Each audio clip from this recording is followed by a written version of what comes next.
And we are live. Hello, everybody. Good morning, good afternoon, happy time zones wherever you might be. I'm Emma, and welcome back to the House of Hubris here on twitch.tv/Saracent, and welcome at long last to Vampire the Masquerade Swansong. This came out on console last year. I don't know, time isn't real. And I was looking forward to it then, but also kind of knew I wanted to stream it sometime. And then it was coming out on PC, and I managed to snag a copy for content creation purposes, which is, behold, we are creating content. I don't know what is containing it. Anyway, let's not get distracted by etymology, Emma.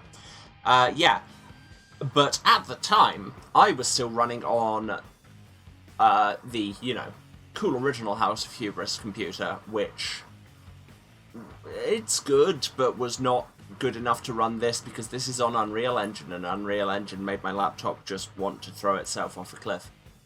So now, we finally have a rig that will actually play it, and have slapped all the graphics up to max. So that's fun. Yeah. Anyway, my ramblings about the history of this stream aside, yes, so this is Vampire the Masquerade Swansong, a narrative adventure in the Vampire the Masquerade universe, kindly provided by the folks at Big Bad Wolf Studio. Thank you very much. And I will say, going in, if you know anything about Vampire the Masquerade, good, because I'm probably going to be a massive nerd about it. I will try not to get too inside baseball too often and just run everything off into vampire in-jokes. But I will probably fail to stop that because my brain doesn't like to run on those tracks. Yeah. And also, if you know anything about Vampire the Masquerade, you know we are heading for edgy territory, and I've said before that a few of my streams have been less family-friendly games than others. This is probably the least family-friendly thus far. Content warning as follows from the Steam page. This game includes intense violence, blood and gore, including decapitation, dismemberment and torture. It also contains content of a sexual nature, partial nudity, coarse language and references to drug use. So that's fun. So, yeah, if any of that bothers you, that's entirely valid. Please take care of yourselves. The stream will be here if you decide you want to watch it, and if not, that's totally fine. The VOD will still be there, or we'll be playing another game eventually. But hey, if you are going to stick around, be decent in chat. This is a small operation, and Daniel can only do so much. So, yeah. Like I say, we'll try not to go too deep into the weeds immediately, but be warned, I will probably fail. I will try to explain things, and hey, if you don't know the setting, and the game doesn't explain things, and I don't explain things, mention in chat and I will try and explain things. I'm told I'm good at explaining things. First thing to explain, how is there so much cack on my glasses? I swear I cleaned these like 10 minutes ago. Don't know how this happens.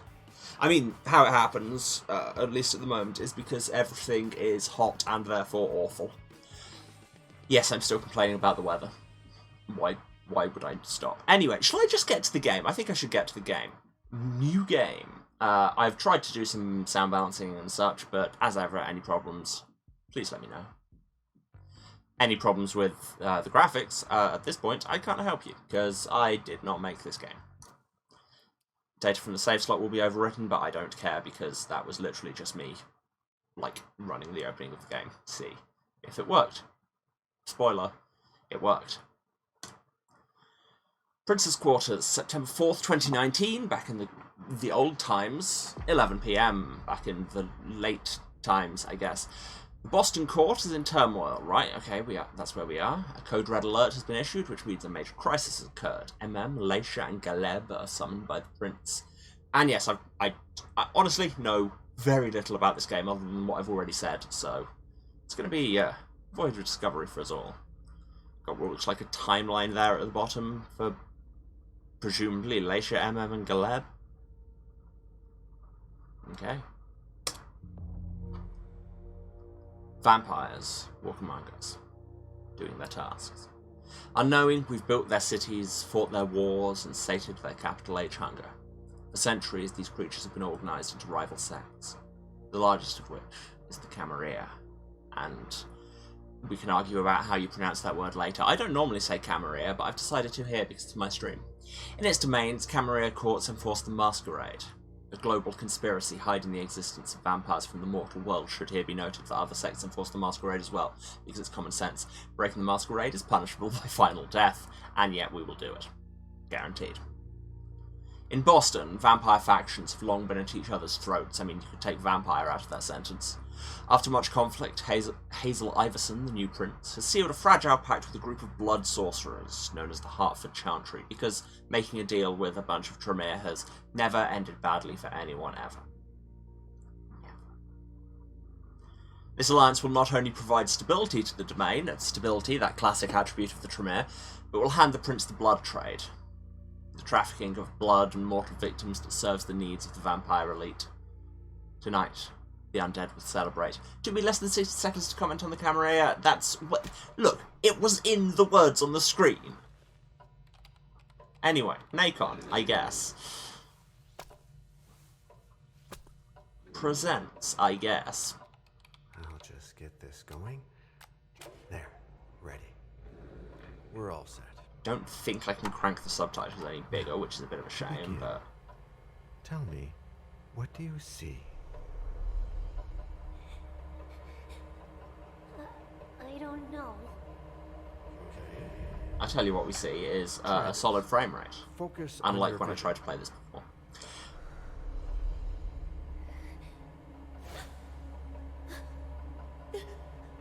Oh hey, blood. In a vampire game. No, it's happening. No, it's too late. It's too late now.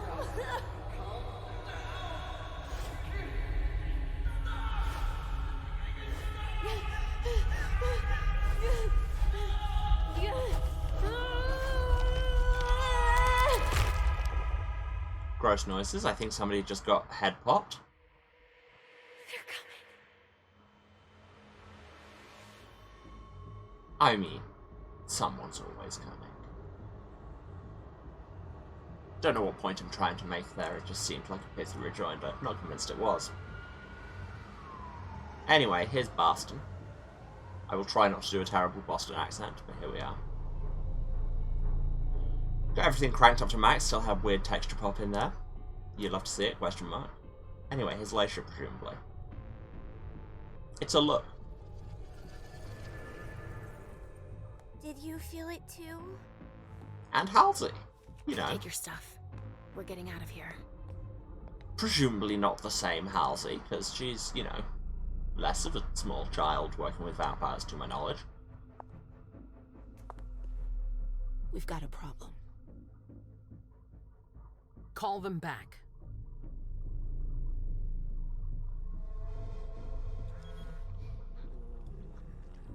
Because we use pages. Because, you know, Shragnet was a mistake. At least close it, you animal.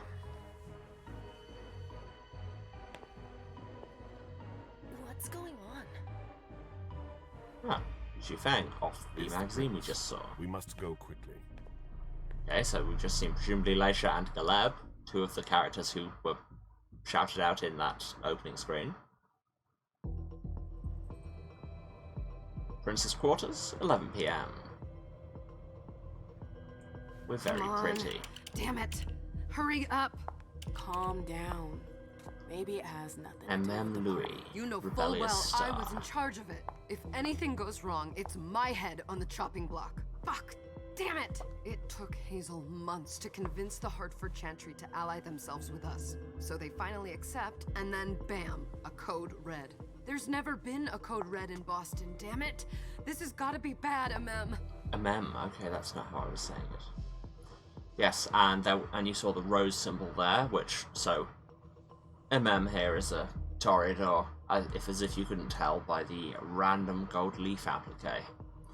Anyway, dialogue. Skills. In a dialogue, some answers require the use of your skills. Makes sense.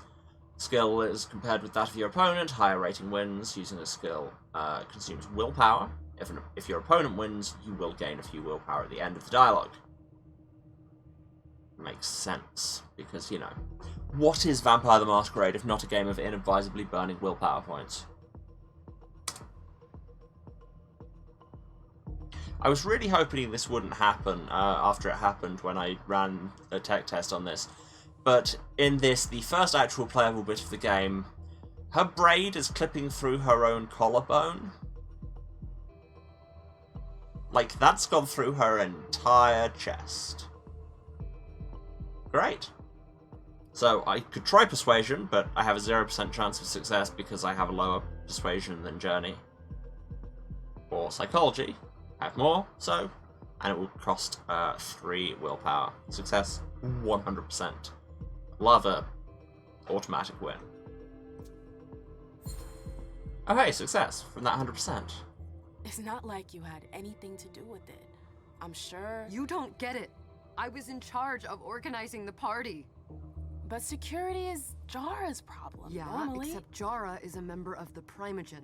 I'm not. Primogen? But Long you're a eye. harpy. The That's prince new. will cover you.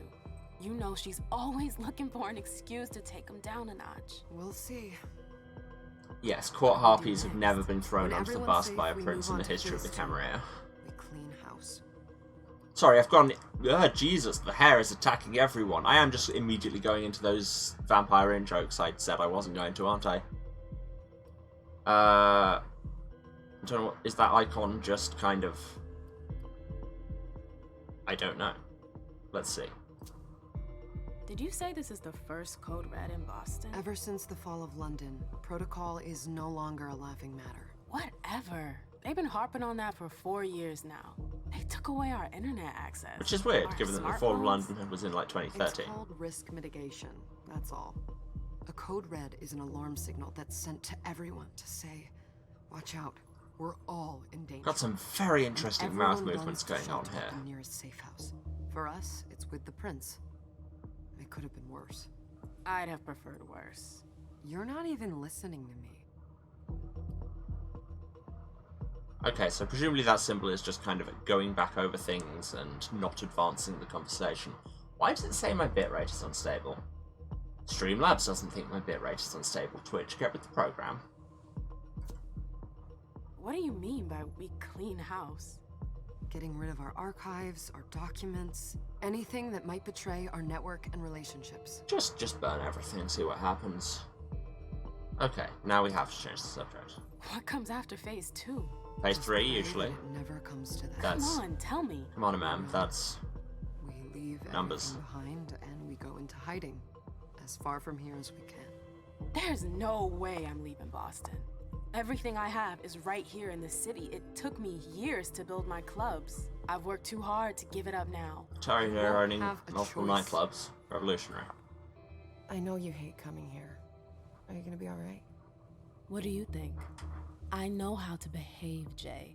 Yeah, I know. Yeah, just don't go sticking your hair through your own Cool. torso We'll again. be fine. Weirds people out. Hey, we got an point of willpower. Ah, my little darlings. You're here at last. I kind of love her design. The fear that something horrible had happened to you terrified me. No call for theatrics, April. Entry added. Has to see. Press tab. Ooh. Oh, we have reading. Oh no. Oh, so much reading to do. There's a codex in this game. Oh no, the Briar Patch. Okay, let's read about our people, shall we?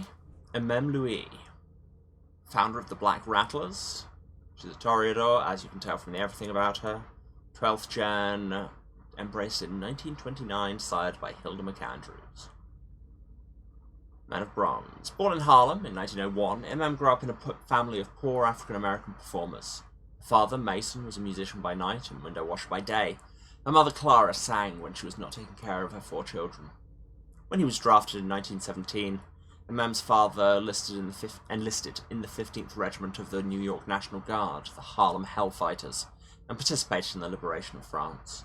He joined a jazz band in his unit that became a phenomenal success after the war ended.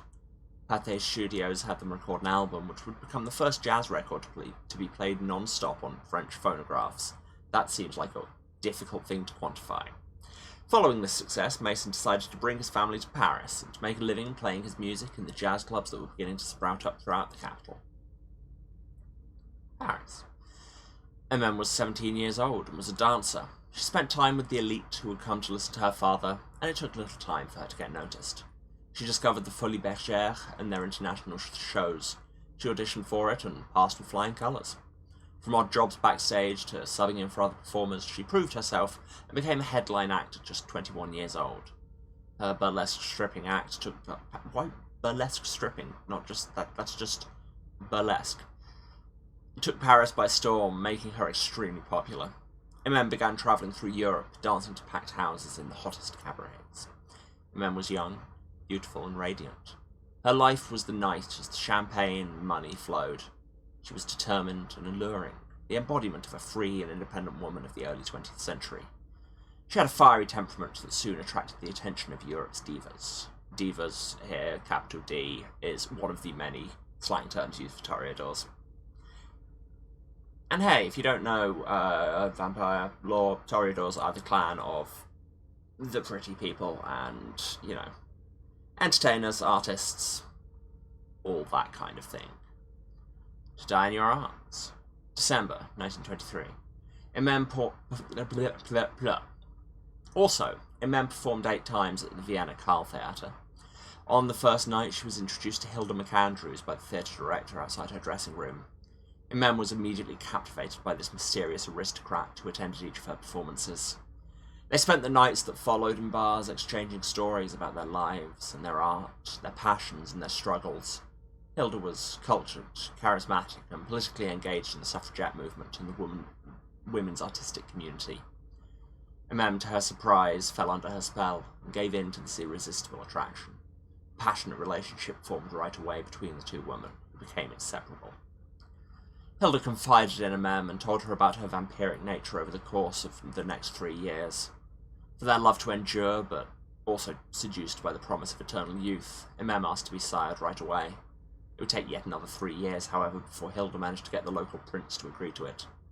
The prince feared that the young woman's notoriety could be a danger to the Masquerade. That's not a thing that has ever stopped anyone ever. With the prince's blessing at last, Hilda threw a spectacular celebration in honour of her companion, whom she would embrace at the end of this memorable evening. The sound of boots. Having lived in Vienna since their meeting at the Carl Theatre, Hilda and Emma left Austria in 1934 for Paris, then Bordeaux. Alas, France's surrender in 1940 forced the couple to reconsider their plans. With the help of her contacts in London, Hilda managed to negotiate a crossing to Boston, her hometown.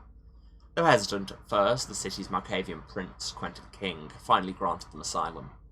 Emma and Hilda were introduced to the court, where 50 years of intrigue bring their passion to its inevitable end.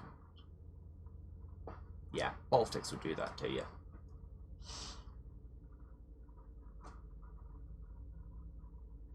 But our other main characters, sorry, it feels like there's going to be a lot of reading here, and I should probably stop apologising, because, you know, what else is new? Galeb Bazari.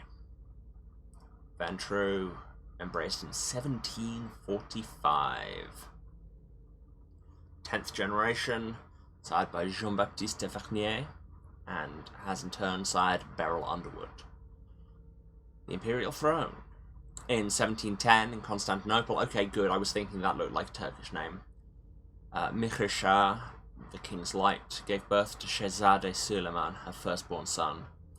Mihir Shah, whose birth name was Jeannette de Bazari, left France and joined the harem of Ahmed III, Sultan of the Ottoman Empire, the previous year, and quickly became his favourite. She was a doting mother who was constantly concerned about the child who was destined to inherit his father's throne. Suleiman, for his part, was given an excellent education and learned about courtly life with his younger brother, Shehzade Mustafa.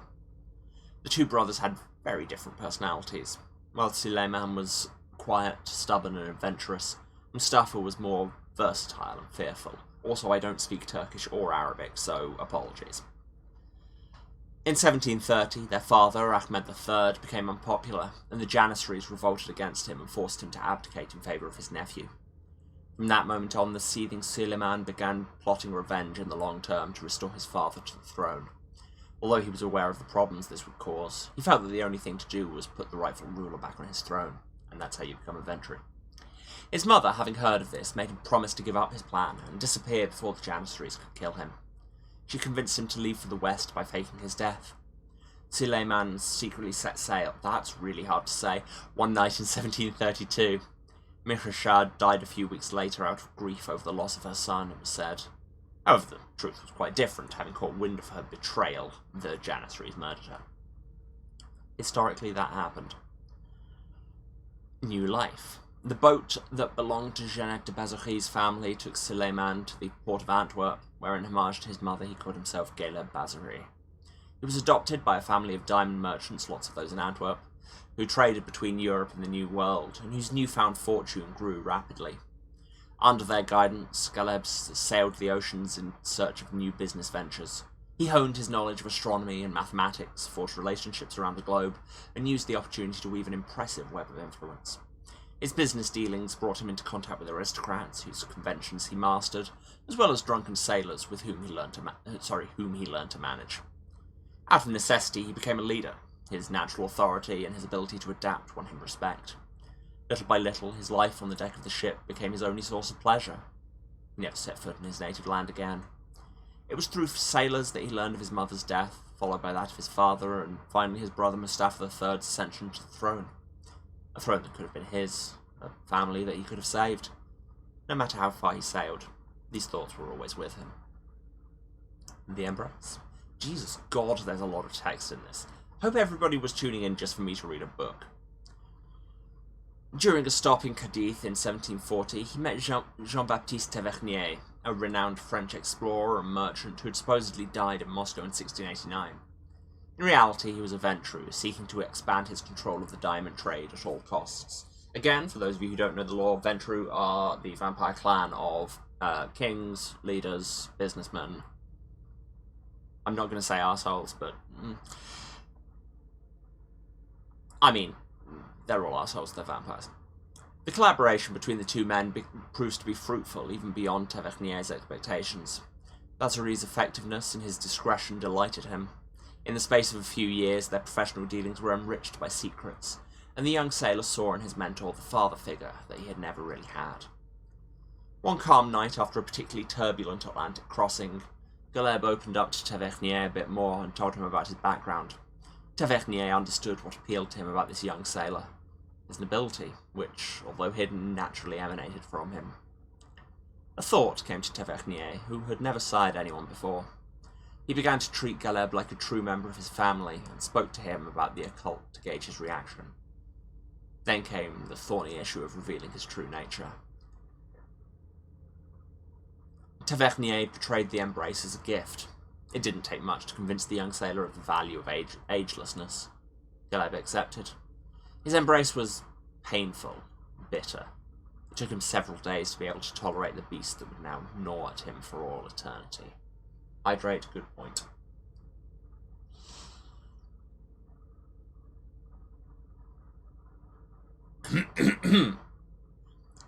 Tavernier attempted to focus his child's anger on the revenge he would get against those who had deprived him of his throne, but Caleb did not see things that way. His thirst for justice was replaced by a disgust for humankind and a growing disinterest in their affairs. I mean, wrong clan to keep that thirst for justice, that's a Bani Hakim thing. He now wished to rise above the Kine, to use his eternity for previously impossible purposes. Sidebar, if you don't know the lingo, kine are, like, non-vampires. It's an old English word for cattle. Yeah. His sire, who saw a certain interest in it, let his child experiment. Caleb spent half a century roaming the seven seas of the globe, getting rich by acquiring diamond mines and trading companies. My god, man, you've participated in some atrocities, haven't you? He toyed with the laws of men, but scrupulously respected the principles that Tavernier had instilled in him. The mutually beneficial and balanced relationship continued until the early 19th century. A hunter's instincts.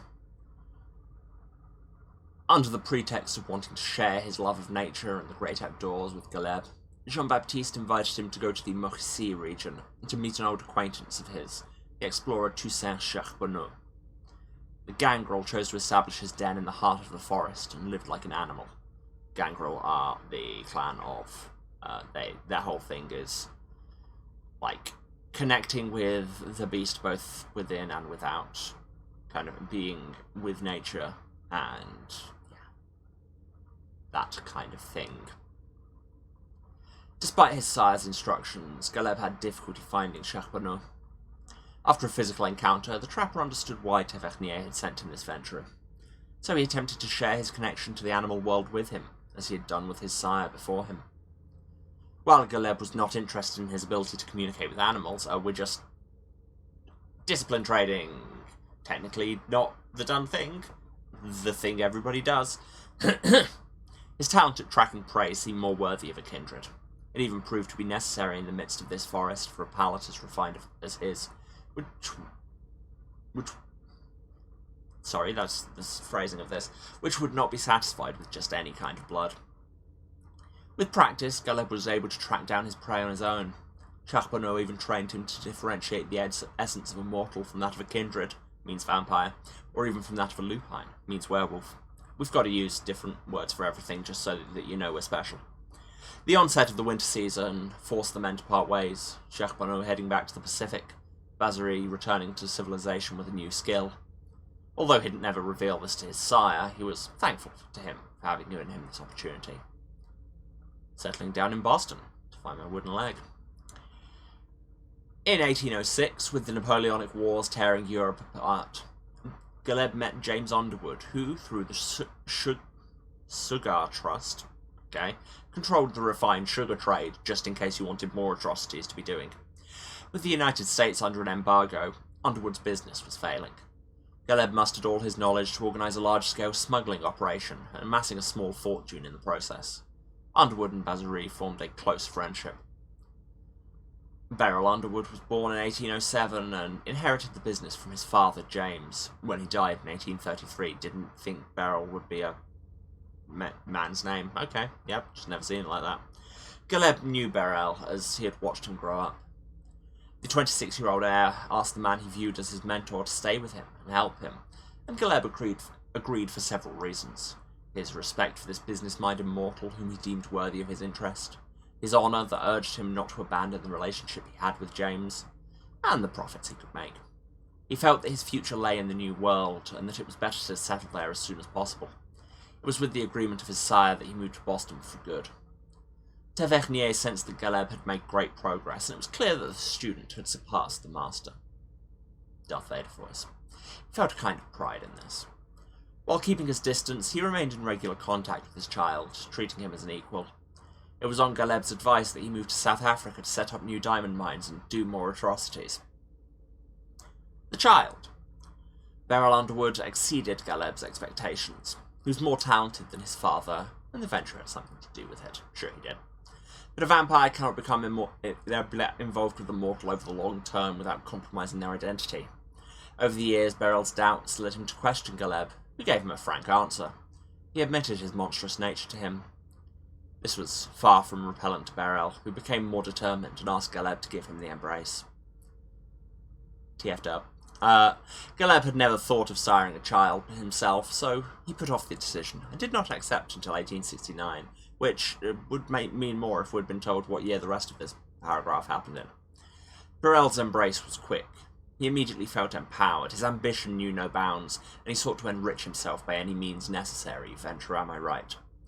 The Sugar Trust became the centre of an international conglomerate that extended beyond the sugar trade. Beryl was involved in every plot, every betrayal. Galeb began to be suspicious of him, and he withdrew, which Beryl did not forgive him for. Jesus God, there's 3 more. But I'm committed now. Executor. Over the course of the 20th century, seeing Beryl's unscrupulous behaviour corrupting the kind through the environmental and health impacts of his business and the atrocities, Galeb distanced himself from the business. He felt he'd created a monster, a threat to all kindred. Why? Quentin King, the Prince of Boston, offered him the position of executor of the prince, which he accepted as a means of escape. King made him one of his favourite tools, sending him to hunt down those who threatened the Boston Camarilla. After centuries of building a business empire, chasing opportunities and eliminating competitors, Caleb derived satisfaction from the simple task of doing what he was told. He didn't count that kindred destroyed, the mortals killed, or the thin-blooded suppressed. Hey! He served his prince with his signature loyalty. When Burrell Underwood joined Quentin King's Primogen Council, because I'm not saying Primogen, Caleb grew weary. The Beckoning. In recent years, the elders have started to feel an increasingly insistent urge to travel because we needed to balance the progression of time into 5th edition. Tavernier was one of the first to give in. Not having been warned, Caleb considered this a betrayal. However, he also felt the same need. He was almost ready to give in to it, but King's disappearance changed everything. Underwood asked Caleb to become the new Prince of Boston. He hoped to be able to manipulate Caleb to serve his own interests, but Caleb knew his child all too well and refused this poisoned gift. So it was Hazel Iverson who became Prince of Boston. Quickly, she surprised everyone by proving to be much less manipulable than expected, is that a word? Which was a pleasant surprise to Caleb. He then decided to put himself at her service. Iverson was happy to have a renowned ally like him and accepted. One last wish. His interest in the Camarilla and his kind was renewed as this new prince seemed to hold her own and had great plans for the future. It was during this same period that Caleb had heard about a young mortal who had just graduated from MIT and had gone to Silicon Valley to found a startup specializing in the blue economy. Is that a term I meant to know what it means? Because I don't. He inquired about her and finally met her. Finally, he won her trust and offered to make her his ghoul, with the aim of embracing her in the near future. He hoped to make her the counterpart of Burrell's self-destructive drive. However, Hazel Iverson did not subscribe to the same policy as Quentin King, and would not grant the right to sire so easily. She even saw it as a way to maintain control over her precious Caleb, who was forced to wait. Consumed by the beckoning, he could no longer bring himself to leave, without having repaired what he considered to be his greatest mistake. You ever have that one guy who turns up to the session with, let's be real, too much backstory?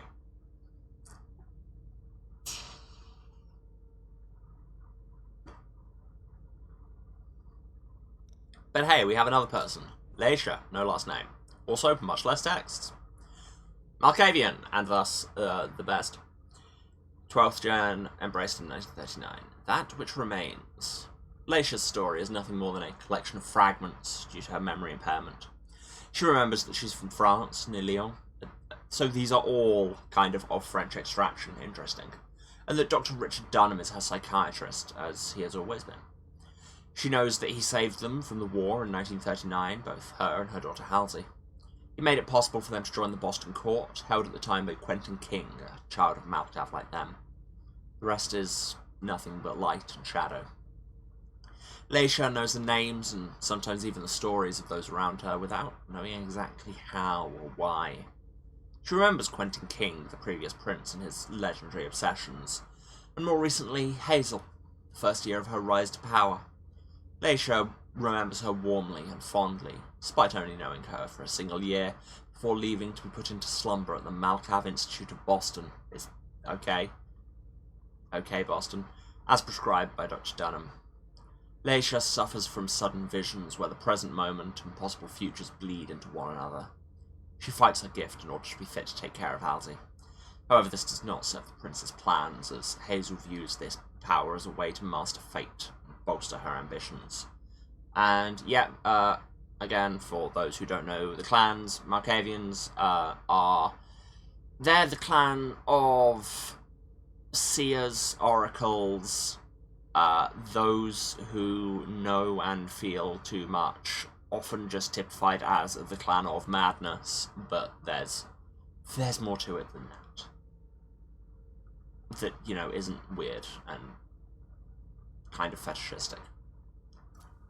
And Camarilla people, we have April Bosley here. Oh my god, even the non-main characters have tons of this. Toreador, embraced 1999, so literally a baby. 12th generation also, starred by Robert S. Ziegler. April was born in 1970 in Boston's Bay Village neighborhood. She studied fashion in New York before leaving to train with prestigious fashion houses across Europe. Upon her return to Boston in 1998, she founded her own house of high fashion. The unique anti-conformist elegance of her creations soon drew the attention of the divas of Boston. They naturally invited April into their social circle, where she found herself intoxicated by their charm. April found an inexhaustible source of inspiration in the members of the Clan of the Rose. One member of the clan was a well-known art collector whom April met and became enamoured with. Their boundless passion pushed her to accept an embrace that she understood nothing about after only a few months. However, her lover and sire quickly lost interest in her, after the pride of flaunting his conquest in the most fashionable spots in Boston.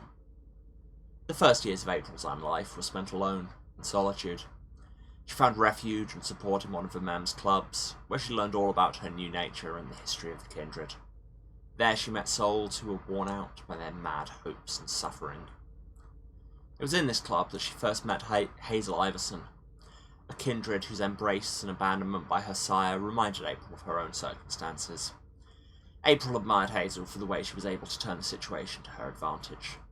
April offered Iverson her support and her services. In thanks for her loyalty, Hazel granted her the title of Herald when she took over the domain. And yes, I really like her design. That is a good dress. Also, it's nice to see just normalizing characters with vitiligo. It's neat. Also, we have our talents. Talents increase your abilities. Each talent is tied to a specific action. Repeating these actions will unlock the tiers of a talent. Okay, so what do we have? Rhetorician even. Use rhetoric. Use intimidation. Use persuasion. Use psychology. We did that once. Use the presence discipline, which is being magically charming. Complete a quest without having hunted any prey. Feed on prey without killing it. Feed on prey, killing it. And feed from rats. Okay, interesting. So, kind of got different progression paths. And in the Codex, oh, there's a lot. Lists and explains many concepts from Swansong and the World of Darkness. The main characters you will meet are also listed on the Boston screen. Oh. Are we fully getting into the weeds now? I mean, we've not even been running an hour yet. It's reading time! Clans. According to kindred mythology, Cain sired three childer, who in turn sired childed themselves. This third generation came into being before the Great Flood, and some say it was their sins that called it down. The survivors, known as the Antediluvians, became the progenitors of the modern clans. Each antediluvian's blood endures in their descendants, feeding the common powers, weaknesses, and perhaps even the behaviours and beliefs of the kindred who belonged to the clan they begat. Tonight there are 13 distinct clans, depends who you ask, along with innumerable minor bloodlines, as well as the caitiff and thin bloods, who prouder and more powerful lineages reject, because classism. The Bruja. The Learned Clan, or the Rabble. The dream of the Learned Clan is a world where all injustice has been eliminated, and the living and the undead can coexist in peace. They say it's for love of the mortals that they lead them against their masters. In truth, they may simply rage against a distant or non-existent god they can never fight, against a curse they can never end. Theirs is a dream that poisons everything it touches. As they infiltrate or instigate revolutions, their hunger and passion ensure that blood will flow, innocents die, and peace never be attained. That's a weirdly judgy typology of them, but okay.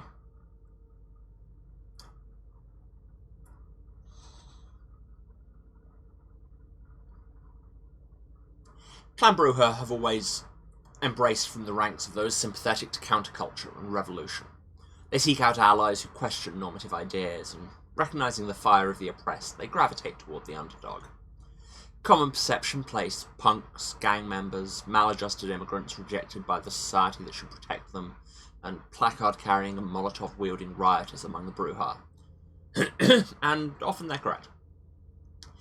While the clan definitely includes substantial numbers of vocal and visible outsiders, their desire for rebellion reaches as deep as the fraudster ripping off his own company, the lawyer representing the poor pro bono, the neo-Nazi claiming to be alt-right, and the basement dweller downloading thousands of movies illegally for redistribution on streaming sites.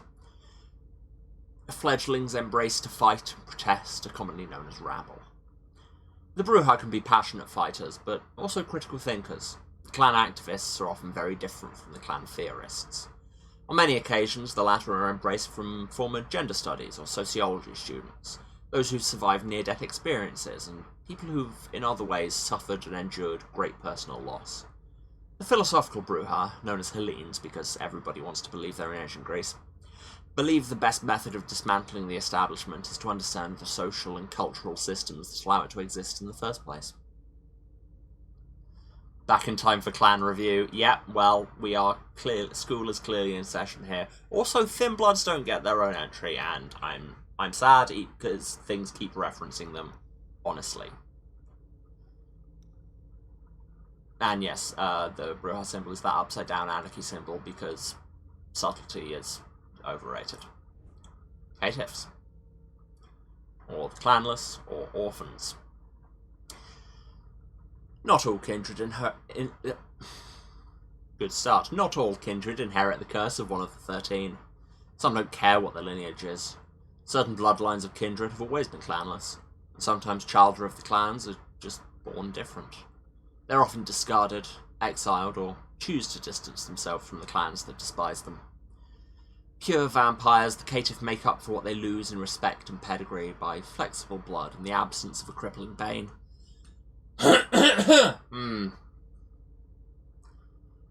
Proud or ashamed of their clanless nature as they may be, these creatures have no family, and represent vampirism at its purest and most individualistic. Thin Blood Erasure, I guess I just have to do that explanation myself at the end. I am qualified. Yeah, I will probably be running through the others afterwards. Many kindred incorrectly assume all caitiff are created accidentally, that the clanless target no mortals for the embrace. This view is outdated and ignorant. Okay, the judging goes both ways, it seems. These nights, the clanless are increasingly becoming a force to be reckoned with. They're more disparate, individualistic, and chaotic than their cousins. They're all survivors, and they've begun to gather, build alliances, and make chowder of their own. The caitiff who seek out mortals to perform the embrace generally target the strong-willed, and those used God, I can't speak English, to uncommon hardship. A caitiff's position in the hierarchy of kindred is at the bottom, just above the thin-blooded who should not have been born at all, excuse me editorializing, and they're forced to fight for their place or fall and be forgotten. The caitiffs see little point in embracing mortals unlikely to make it through the night on their own. While the caitiff have begun to purposefully increase their numbers, most are still created when a fledgling embraced into one of the clans does not form an attachment with their ancestral blood, and does not exhibit the telltale signs of their clan's curse. When other kindred talk of the caitiff, they tell tales of Nosferatu abandoned for weeks on end without ever developing any hideousness, painfully sane Malkavians, and young Ventrue able to feed from whomever they want. Unwilling to accept such a child as one of their own, the clan abandon them. Or the child senses in their blood that they do not belong, despite their sire's protests. The creation of a caitiff is not an exact science. Many abandoned childers still manifest some of the characteristics of their parent clan, despite the absence of their bane. Symbol is the ankle, although that's also kind of a symbol for vampires as a whole, because they are just vampire brand vampires. Gangrel. Wolves, animals, ferals. All yeah, kind of harsh.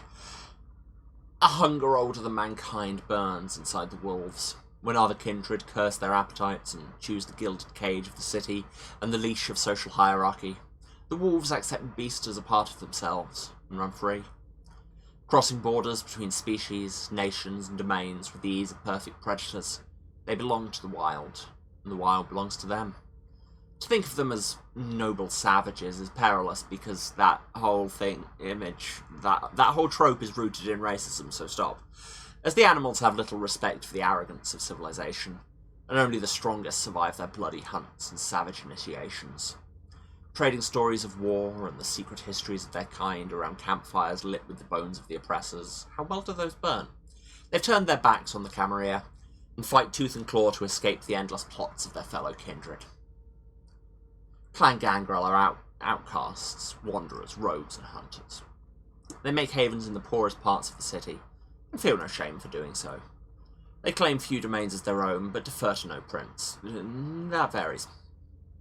If a feral enters a city, the prince will either accept it, or have to fight the feral to get them to back down. Again, Gangrel embrace from the ranks of survivors and fighters, leaders of prison crews and gangs, explorers, urban and otherwise, and any kind who sees the world as something to traverse instead of something to hide from.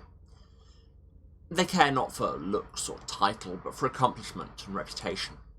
A child may be a challenge, but the clan follows rituals and initiations to ensure the fledgling is worth the time. Success means a new, honoured member of the clan. Failure means simply a forgettable reject or a pile of ash. Any mortal capable of projecting their will onto others, leading a group from disaster to success, or fighting impossible odds draws the clan's attention. This fact results in a symptom known as too many chiefs. Too many chiefs. Too many chiefs. Too many chiefs. When the clan consists of more leaders than followers. Customs encourage fights for dominance, but these rarely last until final death, as Gangrel elders advocate against taking competition for authority personally, instead encouraging a culture of healthy rivalry. There's a lot of words in this game. Isn't it great that I finally have a computer that can run this game and I'm just using it to read a book? Malkavians. The Clan of the Moon, Children of Malkav, lunatics, mildly offensive, or we would also accept arguably the best clan. Psychologists would diagnose the Children of Malkav with schizophrenia, depression, obsessive-compulsive disorder, or post-traumatic stress disorder, sometimes all at once. In reality, they have all of these things and none. Don't generalise. Many of them genuinely do have mental health problems, because so do many people in all strata of society. Like the wise madmen of poetry, their derangement stems from seeing too much of the world at once, from understanding too deeply and feeling emotions too strong to bear. They self-medicate with blood, but that's just a temporary solution. It's long been the misconception that few kindred families are as disparate as the Clan of the Moon. Other clans see them and reason they're each mad, so why should their respective origins matter? And then the Malkavians kill them. No? To the Malkavians, origins matter a great deal. Though sires may pick children from all walks of life, age groups, ethnicities, and genders, every mortal selected for the Embrace possesses something only visible to a Malkavian. One of the gifts the Malkavians look for in a mortal is what they call second sight. If a person interprets dreams, perceives spirits, or unerringly predicts future events, Malkavians take notice. Such a person acts as a beacon, calling out to every member of the clan that sees them. Another gift revered by the Malkavians is that of insight, a high level of empathy, finely tuned knowledge of complex subject matter, or just an obsessive drive to pursue the answers to philosophical questions each appeal to the clan. As insight is often tied to profession, the clan benefits from a range of academics and doctors, especially therapists and psychologists, which is handy. Finally, the Clan of the Moon are fascinated by the broken, individuals who've been changed by traumatic experiences, or who were simply born slightly detached from themselves and the rest of society. To the Malkavians, they're but one gentle push away from having access to an altogether different plane of reality. Rather than treating them as burdens, the clan sees them as having great potential. All Malkavians suffer mental illness following the Embrace, sometimes accentuating an existing condition, other times adding a new dimension to their instability. As if their thoughts and actions were based on otherworldly logic, there seems to be no knowing when their condition will manifest destructively, or when it will offer important perspectives where such were previously lacking. Empathy, knowledge of complex subjects, and obsessive drive for insight. I mean, why do you think I said possibly the best clan? As a rule, no other kindred feels completely comfortable around a known Malkavian. Rude. Often viewing them as unpredictable maniacs, ruder, whose flashes of insight are rarely worth the fits of insanity. Wow. Some Malkavians claim there's a common factor to their madness, that they're all psychically linked through a communal wavelength, a shared consciousness of sorts. Those who are aware of its existence refer to it as the Cobweb, or, more recently, the Madness Network. And it may or may not exist, but probably does and also doesn't. The Nosferatu, The Clan of the Hidden, or Sewer Rats. Wow. Those who doubt that the Embraces are cursed need look no further than the Nosferatu. Wow. Twisted by the Mark of Cain, members of Clan Nosferatu are warped by the Embrace into hideous monsters. As such, they skulk and keep to the shadows, and they often rouse the ire and mockery of other kindred for their nightmarish appearances. Because vampires all suck. Still others are so terrified or revolted by the Nosferatu that these warped kindred have little social interaction at all. To their credit, the Nosferatu come to possess many of the whispered secrets of their reluctant fellows. For the Nosferatu, the Embrace is a journey through abjection. Excuse me? As the blood of the horror gradually deforms the struggling tissues of the human body into grotesque abominations. Jesus God. Okay, we are going a little hard on this in a way that comes off as a little ableist, guys. Weeks of pain result in deformities similar to terrible birth defects, cancerous growths, crippling injuries, and leper-like sores. Those who endure it find themselves as monstrous echoes of Murnau's silver screen vision. But perhaps pain and humiliation teach us compassion. The Nosferatu, as they jokingly call themselves, are the most humane of the kindred, wearing their curse on the outside rather than the inside. To blend in, some call on the blood to wear the borrowed faces of their victims or disappear from sight, while others rely on prosthetics and heavy makeup. The Sewer Rats enjoy a grudging respect as the information brokers of the kindred, given their supernatural acumen at stealth, and the fact that many kindred would rather ignore them than acknowledge them. Savvy Nosferatu exploit this for all it's worth, turning the hypocrisy of other vampires to their own profit. On the whole, the Nosferatu condition is lonely and alienating. How they react to the curse of Cain varies with their outlook and mental stamina, but it's hard to be an object of utter revulsion and not let it shape one's disposition towards one's kindred in some way. Ignore rather than acknowledge, saying the quiet part out loud. Yep. Some of the Sewer Rats are cruel, as blighted on the inside as they are on the outside, while others are tragic, wretched creatures who've been cursed with eternal outsider status through no choice of their own. A few of the Sewer Rats even position themselves as prophets or avatars of the damned, physically embodying the haunting riddle, a beast I am, lest a beast I become. Is that really a riddle? That's literally just a bit of life advice. Oh my god, we're nearly at the first break. This game is full of words. I thought this game, having voice acting, would mean I did less words, but no, all words all the time. Toreador. Yes, hydration, it's good.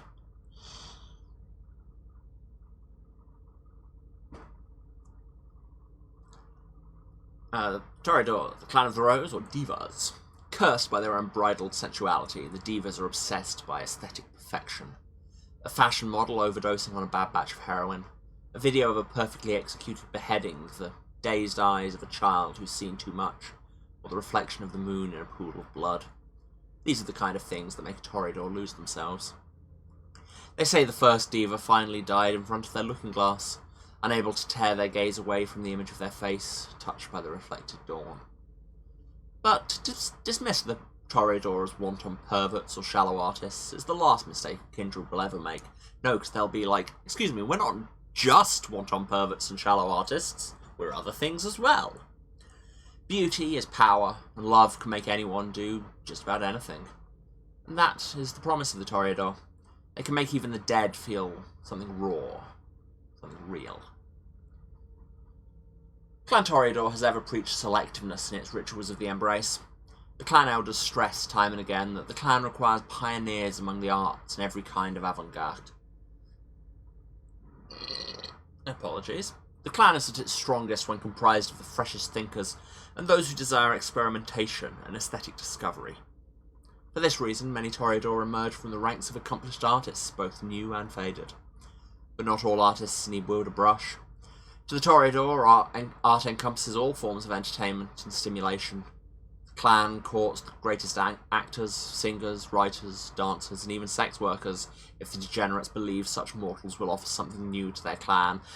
The fact that degenerates wasn't in the first list of names, and you've only started mentioning it after saying sex workers, is a little Despite the custom of embracing only the best, the Toreador fixation on beauty and innocence has caused many a diva to make a fledgling in haste.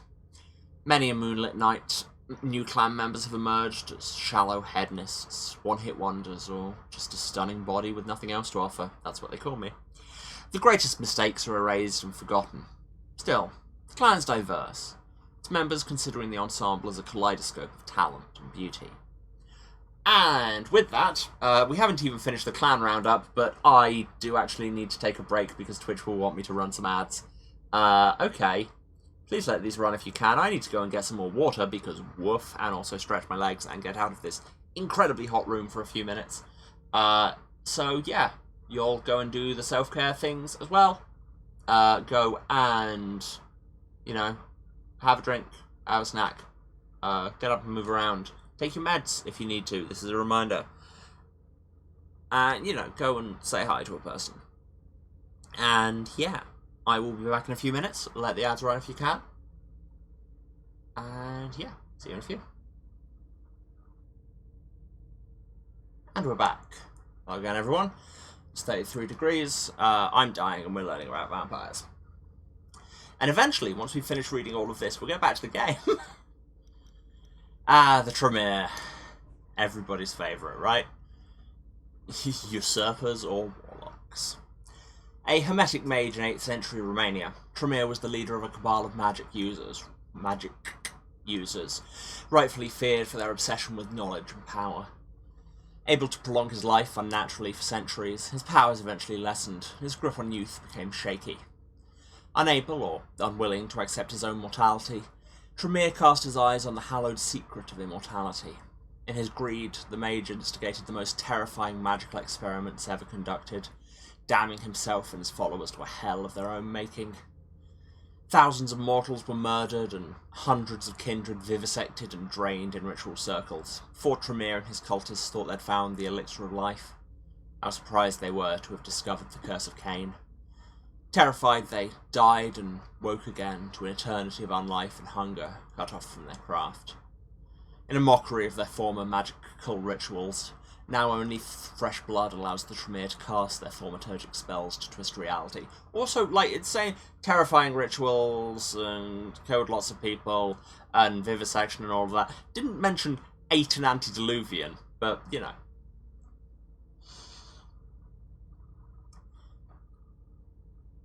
For those of you at the back, they ate an antediluvian. Hence usurpers. After the Second Inquisition destroyed the Prime Chantry in Vienna in 2008, Tremere fell from grey eminences to persona non grata in many religions. Religions? No, regions. Probably also the other thing. The arrogance of the pyramid had made the usurpers few friends, but the need for sorcery has not disappeared. If anything, it grows as the cursed blood shifts in the veins of the kindred. Without the pyramid ordering them into rank and value, the warlocks find themselves competing with their fellow kindred, and increasingly with each other for anything that might allow them to regain some of their former power. A clan-wide chase for artifacts and grimoires belonging to their ashen ancestors rival the social intrigues and ugliness, and the alliance with the Camarilla is an oft-used weapon between the houses of Clan Tremere. Which we'll not really explain. Yeah, they've got subdivisions because, you know, fracturing even more is very Tremere. Meanwhile, the term mercenary magus is becoming increasingly widespread, as warlocks who were formerly bound by the will of their masters find themselves free to serve for whatever price they choose. Tremere serve in three ways. The warlocks serve the other clans with occult expertise, they serve the Camarilla with blood sorcery, and they serve themselves with their missions to grasp power. Though more Tremere ascend to Praxis these nights than ever before, which, Praxis means, like, control of territory, princehood, they still claim fewer thrones worldwide than Clan Nosferatu. In truth, most warlocks acknowledge that becoming the prince is only useful if it helps them expand their knowledge. Tremere see true power as knowing the ways of shaping the world, having access to the right blood, and owning the rarest of ancient artifacts. As the Tremere ally with confused coteries seeking them out, hunt for well-protected relics and artifacts, or closely analyse fragments of lore relating to the Canaanite mythos, all the while miserly guarding their secrets from each other, They're all united in their thirst for knowledge. A kindred who wishes to understand a piece of their history will do well to approach the Tremere for answers, as long as they're at peace with sharing a few secrets of their own, knowingly or otherwise. Also, I don't love this typification of Tremere as hiding knowledge from each other. I don't think that's a super standard thing. Feels like more of a Tamisha thing. And the Ventrue, the Clan of Kings, or Blue Bloods. In their own eyes, only the Clan of Kings has the restraint, the wisdom, the control, and the pedigree to lead their kind through the night, and the rest of their kind say, you what? Throughout their time as god kings of ancient Babylon and lords and ladies of the Dark Ages, to their contemporary roles as guardians of royal blood, majority shareholders, and campaign fund backers, they've been obsessed with the impulse to rule. They collect their tithes in the form of precious blood, ensuring the growth of their legacy. While many other clans claim position of influence in politics and business, no one can rival the Ventrue in the game of pure power and wealth. But lately, their arrogant projections as divinely chosen rulers, better fit to lead than any other clan, have begun to falter. Time is running out. As they feel their privileges slipping through their fingers, the Ventrue tighten their grip, and fight fang and claw to remain in control as the masters of their kind. Clan Ventrue has long been the leaders of the Camarilla, holding more possessions of power than any other clan, and they're loath to give that up. Even after losing their most prominent representative to a Brujah assassination, the Ventrue continue to maintain that they are destined to rule all kindred, no matter the sacrifices involved. The Ventrue believe in the strength of tradition and lineage. The embrace is one of their most important rituals, and the choice of child affects the way other members of the clan treat the sire. Ventrue therefore aim to embrace overachievers, politically or financially powerful kind, or those with a talent that sets them apart from the masses. These nights, the Ventrue are cautious. The talentless fall by the wayside, while the best blend in with humanity as bankers, shadow directors, reclusive moguls, and chiefs of staff. No longer can a Ventrue openly lead a board or take a prominent position in a mortal community. They resent having to influence their surroundings from the shadows, but know that the risk of a fatal Masquerade breach is too high to risk anything else. The Ventrue are the establishment. They set and maintain the rules, punishing those who break them, and occasionally rewarding those who follow. Their critics consider them tyrants or the jailers of other kindred. The uncomfortable truth is that without them, the Masquerade and the Camarilla with it would have fallen long ago. That's okay, we're editorializing again. The Ventrue are more loyal to their cause these nights than ever before, adversity only making them more determined to succeed, and more certain that they have the right to do whatever it takes.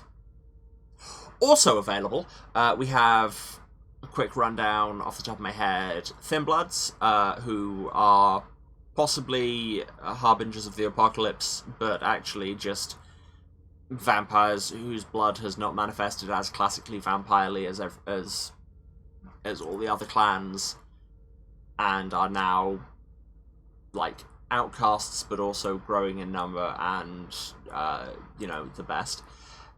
We have Ravnos, who are tricksters, travelers, no longer quite such an anti-Zigonist caricature. We have Banu Hakim, assassins, judges, seekers of justice, no longer such a racist caricature. We have Tamisha, who are your classic Dracula-style vampires, but also they are hoarders, controllers of places and people and things, and also very, very much into sculpting and perfecting that which is yours, which leads to some of the best body horror around. Also the best clan. We have Hecata, necromancers, psychopomps, all about the dead. The ministry, like ex-ancient Egyptian, snake cult, corruptors, religious types.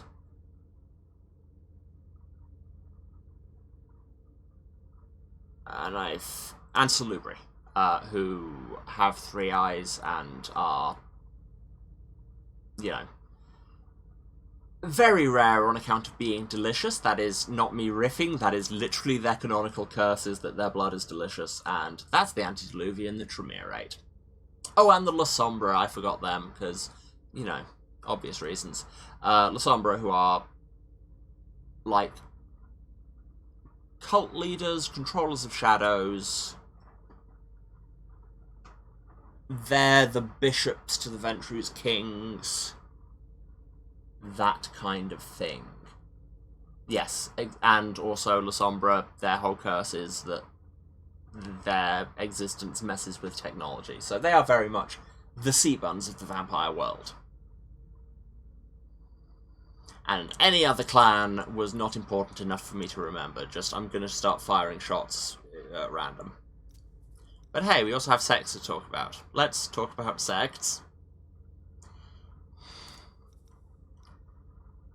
Stuff about the Camarilla. The Prince. A vampire who's claimed to give an expansive domain as their own, generally a city, and supports that claim against all others. Suddenly the much shorter, the Red Salon. A low-profile and comfortable place where all the Boston kindred who can afford it go to enjoy mortals that have been expertly prepared by Dr. Richard Dunham, who keeps cropping up. The Primogen, Short Eye. Primogen Council are representatives of the major Camarilla factions in the area. Whether they're clan elders or a gathering of those who hold the largest hunting grounds, they speak directly to the Prince, who will do best by listening to their advice. More than one lord has been ousted by their own council, and that's true of vampires too. And the Anarchs. I have a completely balanced view of the Camarilla Anarch conflict, as anyone will tell you. The Baron. An Anarch leader ruling over a domain. This is the Anarch movement's equivalent of a prince. We're not going to say much about the Anarchs, apparently. I'm going to lay money that they'll turn up. It's fine. There are other sects available, including one important one, who again may turn up. And the Word of Darkness. Right, push through, come on. The Beast. Every vampire possesses the Beast, a force within that pushes them to serve their baser instincts, their urges of violence and perversion that are constantly threatening to turn the vampire into a ravenous monster, completely devoid of reason. This is a real danger for the Masquerade. Very glib way of saying it, I suppose. Blood bonds. You know, everybody's favourite dubious consent mechanic. Anyone who drinks the fresh blood of a vampire becomes progressively more attached to their donor, until finally, after 3 drinks or more, the bond reduces them to servile lackeys when in the donor's presence. Vampires call the one bonded the thrall, and term the source of the bond the regnant. When under a completed blood bond, the thrall experiences a sense of loyalty, sometimes even infatuation towards their regnant. They attempt to please their master, becoming wary and eventually even terrified of angering them. My face at that scroll down. Well, yeah, I wasn't expecting this many entries. The Blush of Life. Unless intentionally brought to a semblance of life, the body of a vampire is functionally dead, and thin blood erasure again. Undeath signifies its presence in pale or ashy skin, cold flesh, and lack of breath except to speak or a heartbeat. By sending their blood through the dead capillaries of their skin and into their shriveled heart, a vampire can appear completely human for a night, including, but not limited to, a heartbeat, body temperature, and breath. The vampire can even pass a cursory medical examination, though they still fail more intrusive screenings for minute tells such as the absence of intestinal flora. But then kindred are going to start drinking Yakult, and the Inquisition will be doomed.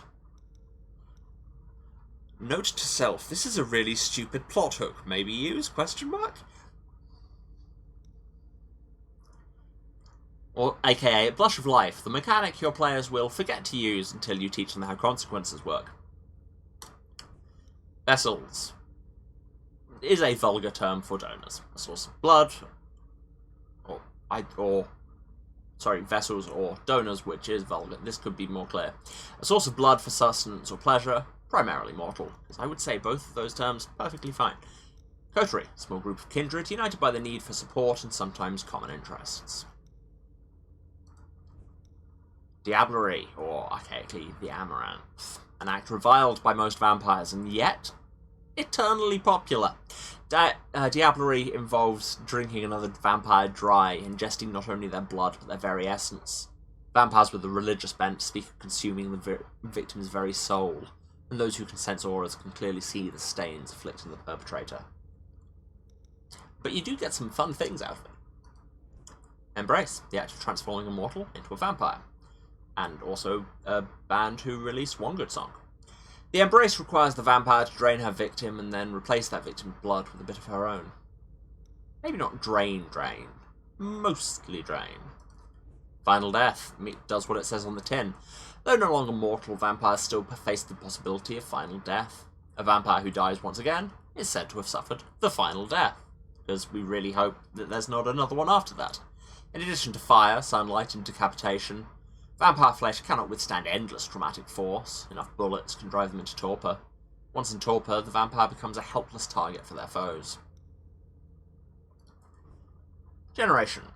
The number of steps between a vampire and the mythical Cain, how far descended from the first a given vampire is. A sire is one generation lower than their child, an 11th generation kindred sires a 12th generation vampire. All vampires gain their unholy prowess from the blood, but not all blood is equal. The closer a vampire is to their mythic progenitor Cain, if you believe that, the greater potential of their vitae. A vampire's generation does not necessarily indicate their age. An elder might have sired a vampire of the 10th generation when Columbus sailed. A Methuselah could have begotten a vampire of the 6th generation last year. This is a perfectly good plot hook. I am already using it, ? Ghouls. A mortal who drinks a vampire's blood becomes something both more and less than human for a time. Derisively called a ghoul by Western vampires, despite it being an Arabic word, the mortal gains a smidgen of the power of a true vampire. The vitae consumed not only brings a rush, I thought that said a rash, but also arrests the aging process. The effects are temporary, however, and if weaned off vampire blood, the mortal deteriorates rapidly as the years catch up with their halted aging. Vampires use ghouls as retainers, where loyalty outweighs keeping the masquerade. Also, the masquerade says you can't let society know. Letting one person know has never... It's a grey area. Capital H, hunger. Part appetite, part lust, and part addiction. Hunger gives voice to the blood and claws to the beast and other capital nouns as well. It calls to vampires constantly, whispering and screaming of needs, urges, and desires. Every vampire awakens to hunger and must kill to completely silence it. The kindred pay for their immortality and their powers in hunger, and the bill is always coming due. The central theme of VTM, right there. And indeed, let's be real, most vampire fiction. Kindred, or archaically, Cainites. And we say archaic, it depends very much on who you're asking. Camarilla term for vampires as a whole, or a single vampire. Yeah, that's how nouns work. According to rumour, this term came about in the 15th to 16th century, after the Anarch Revolt. Also, it's not an uncommon word for Anarchs to use as well, but hey. Masquerade, the great conspiracy hiding the existence of vampires from mortals. Designed to protect vampires from destruction at the hands of mankind, the Masquerade was adopted after the medieval Inquisition claimed many kindred unlives. This is the only Camarilla tradition universally respected, but also the one that's broken most often. A sloppy feeding with witnesses, a vulgar display of undead might, a confession to a beloved mortal. These things happen, but kindred are expected to clean up after themselves, or there will be hell to pay. The Crime World Code, Snitches Get Stitches, doesn't even begin to describe how seriously both the Camarilla and the Anarchs take the Masquerade, and yet we've led with it. In the age of social media, clickbait, and fake news, a Masquerade breach is easily overlooked by the masses. But any transgression can end with the Black Ops team kicking in a haven door. Only the craziest of Cainite superiority fanatics dream of an age where they can rule openly. The rest have faced reality.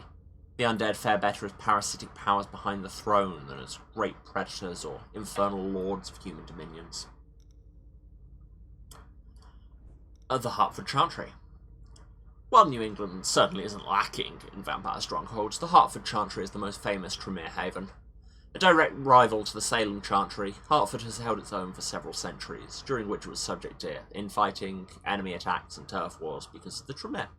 Its influence, which fluctuated over the years, greatly increased under the reign of John Rice, who led the domain until 2014.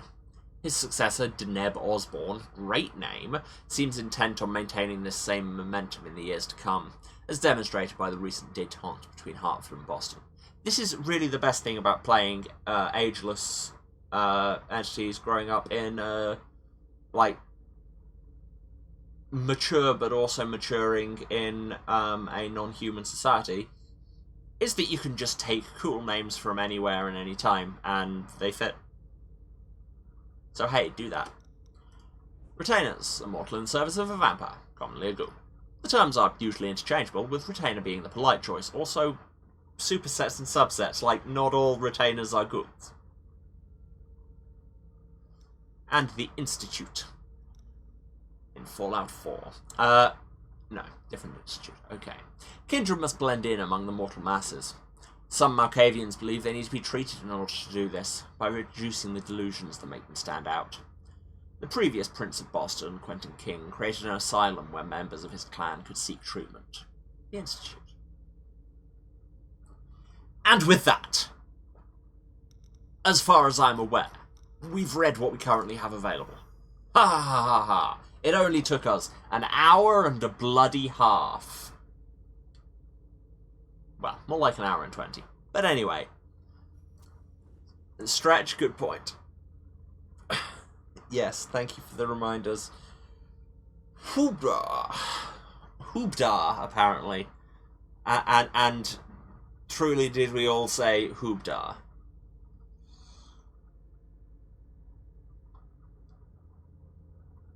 What say we actually get back to the, game part of this game with a book stapled on? You as soon as you arrived, Mem. Yes, I April wouldn't was talking to dilly-dally us. If I were you. As for you, Journey, someone's triggered a code red. If anything has happened over there, I'll hold you personally responsible. I do like a mem's design. Disciplines. Vampires have supernatural abilities usually inherited from their clan. Disciplines. Some disciplines can be used in dialogues, as with skills, the higher level wins. Not all disciplines are available to all vampires. Some mortals may possess certain powers, although most have no defense against disciplines. Using a discipline generates hunger, which we're scoring out of 12? What system is this? Hunger has a value that cannot be exceeded. This limits a vampire's use of their powers. That just says we didn't really want to have to write a bit where your main characters go on hunger frenzies, so we're just going to hard cap, which is fair. A vampire at their hunger limit risks losing control, attacking and feeding on the closest mortal. Okay, maybe we are doing that. So we can back Journey up, in which we are much less persuasive than April and thus screwed, or we can try and presentify her, where we also have a 0% success chance, because April is just better than us at most things. Also, our eyes go glowy, and it goes... So what if I didn't try and immediately mind whammy the Herald? Just a thought. No, we are literally not allowed to click that. Bad decision it is. Oh hey, we failed.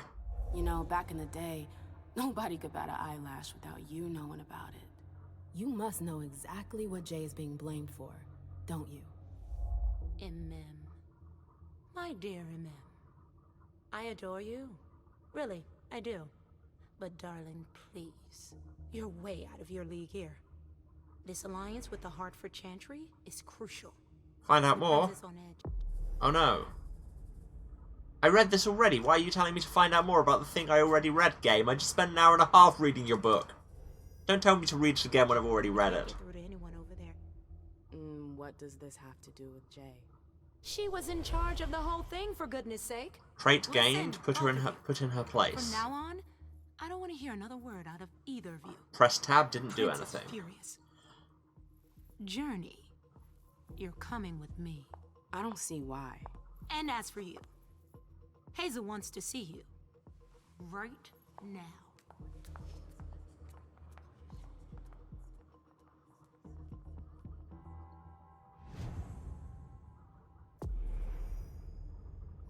So yes, traits.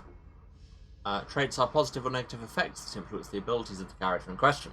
Traits are only revealed once they've been earned as a result of an action, character's choice, or a consequence. I mean, that's what a result means. Hunger level, whether low or high, confers temporary traits to affect the character's abilities.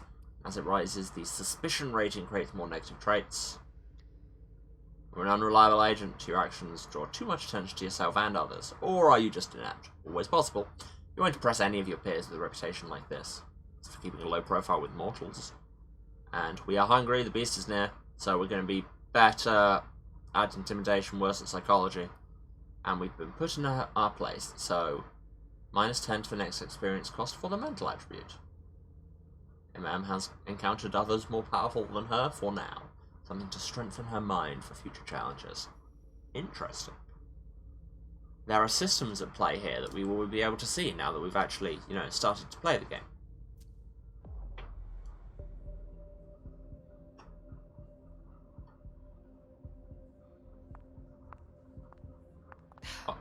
Oh my god. It's gonna be a long night. Actual moving through an environment. Miss Lewis, welcome. It's Louis, you Philistines. Thought I saw something there. Didn't. Oh look, our hunger is pulsing. As it do.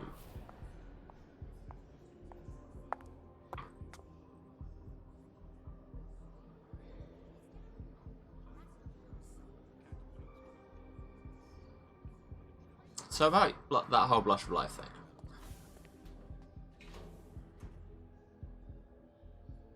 Who's she, Caleb? MM Lewis. She smiles like a toreador. Letters etched in bold right upon her teeth. Also, she's got random gold leaf detailing on her skin. Swallowing his bile. Dejan Siaka. A Tremere warlock, then? Keep him at a healthy distance. With a sideward glance, he could make the blood in your veins boil. Is court attendance usually this sparse? Yeah. Oh. Okay, we are now Caleb. Who is at 0 hunger. Which is interesting, given that we last saw him feeding off somebody who is very much not dead. Usually more of us, everyone should have been at the party, or she's talking too much. Yeah, everybody's coming to my house. We should have all left by now. Are you worried about the Code Red? I'd hate to be Caius right about now. Why? He's second honcho of house security. This promises to be a busy night. Important position, that of second honcho. It's one thing to have been told that the Nosferatu don't age well. It's another thing to see it for yourself. It's by no fault of their own. Do you think you'll be able to ask the prince tonight if you can embrace me? No. Now is no longer the time.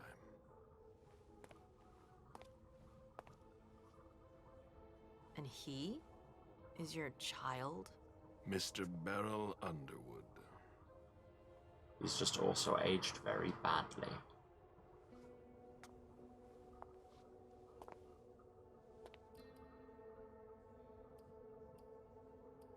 The real shark, he's one of the Primogen, don't talk to her about it. I mean, we're talking court matters. Tread lightly. He's a member of the Primogen. They're the check to the prince's power. The check and balance. They backed Hazel when she rose to power after Quentin King. They'd hoped to control her. What? Things didn't go as planned? I just have a feeling she will surprise them. Never forget that the court is a chessboard. We are monsters, and we sacrifice pawns. If you want to be a major piece, then behave accordingly. But... Nothing can happen to you here. We're in the prince's house. She must be finished by now. Wait for me. This won't take long. I mean, say nothing can happen to you here. It's out of the question, Emma. I won't let her get away with this. All right. Calm down, Dejan. Where's Journey? What's it to you? Don't start. Entry with me. added. She was in charge of the party. Not open it right now, but I will. She has to take responsibility for this. Leave her out of it. It's too late for that. Don't waste your time covering for her. She's not a kid anymore. I haven't heard from my child, and no one's able to get through to them over there. Go on then. Go and save Imani and stop wasting your breath. There are rules. Need I remind you? We're all stuck here. You're such a good boy. You'll never change. Dijon! What? Oh, come on, Hilda, she needs to grow up. Leave us. Entry added that we've absolutely already read.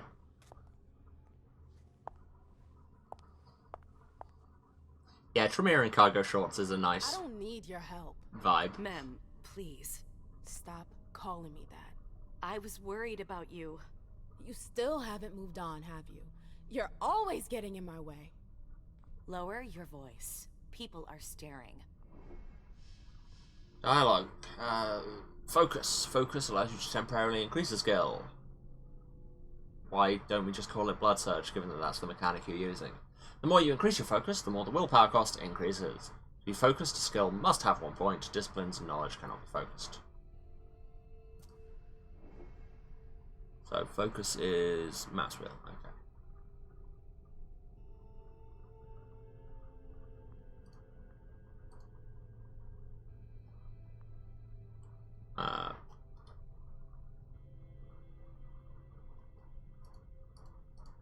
Okay.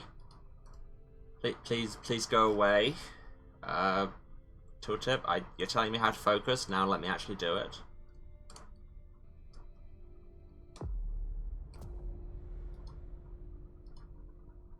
Oh, okay, I have to go over to these things. Weird.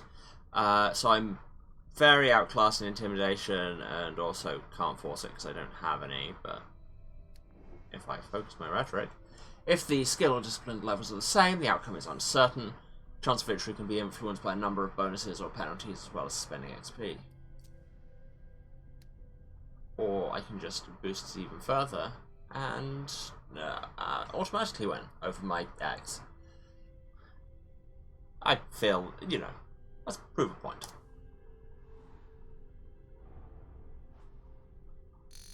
Oh, you find out about their focusing after you've chosen how much to put in. Great.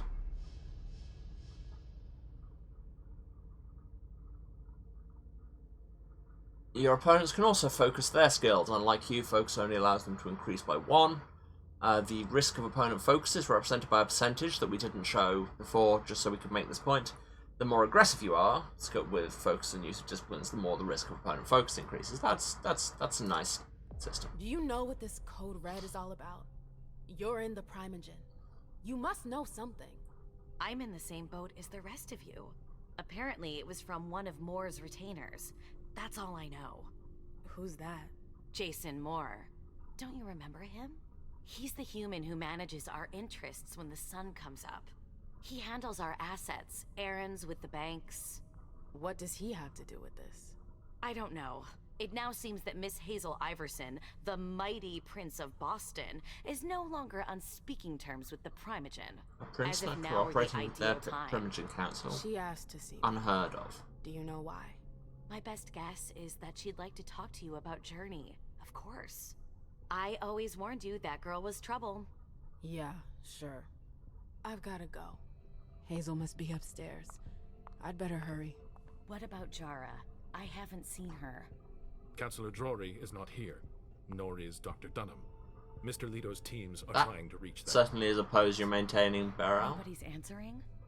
No. They've all got such long faces.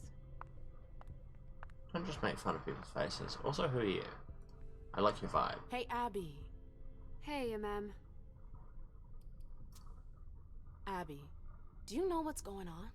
I'm sorry, but I can't. Please? I feel like I've been plopped down in the middle of a minefield. That's the camera, baby. Rumors about Journey. Rumors about how this is all her fault. Did you know that Jay was in charge of the party? Shit. I bet she's gonna take the fall for whatever happened. I don't think she's involved, but we've got to be on our guard. Yeah, it's been mentioned in chat, but I do like I think the eyes are really well animated. Just the little flicks and saccades. Oh wait, no, that's not Burrell. That's Burrell. That's some other guy. Hello. Obviously evil man. We haven't seen you here in ages now, have we? Let's holster our weapons. I'm only here because of that goddamn code red. Blunt and to the point, as usual. With a bit of luck, your suffering will be over soon. How's business these days? Why? You want to invest? Don't tempt me.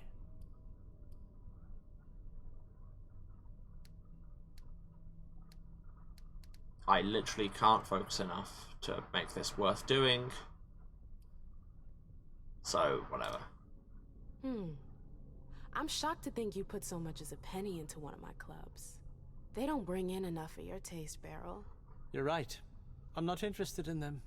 Now, if you don't mind, I'd like to be alone. I'm waiting for Caleb.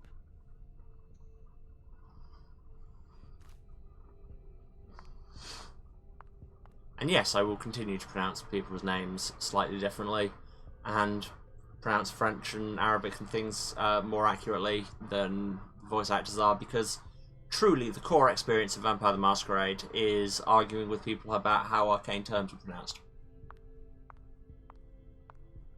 That is the lift I came in.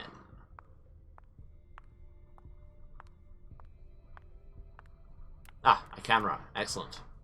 Using the universal run button.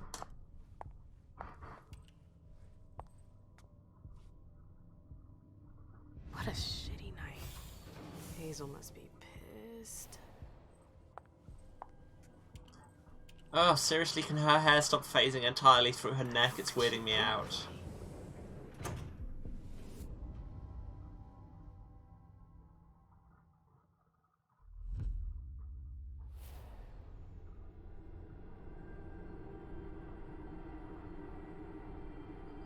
We bring you this clip from Control.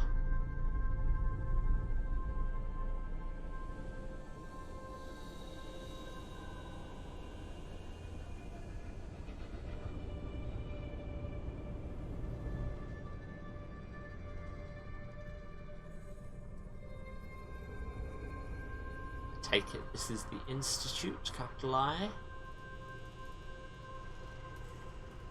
That's a really big blister pack. How big are those tablets? Jesus Christ. I know I have bad depth perception, but even so, those seem much bigger than they should be.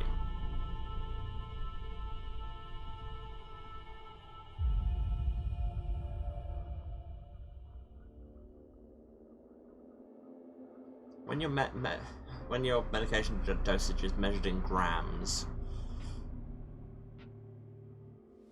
Is everything okay, Mom?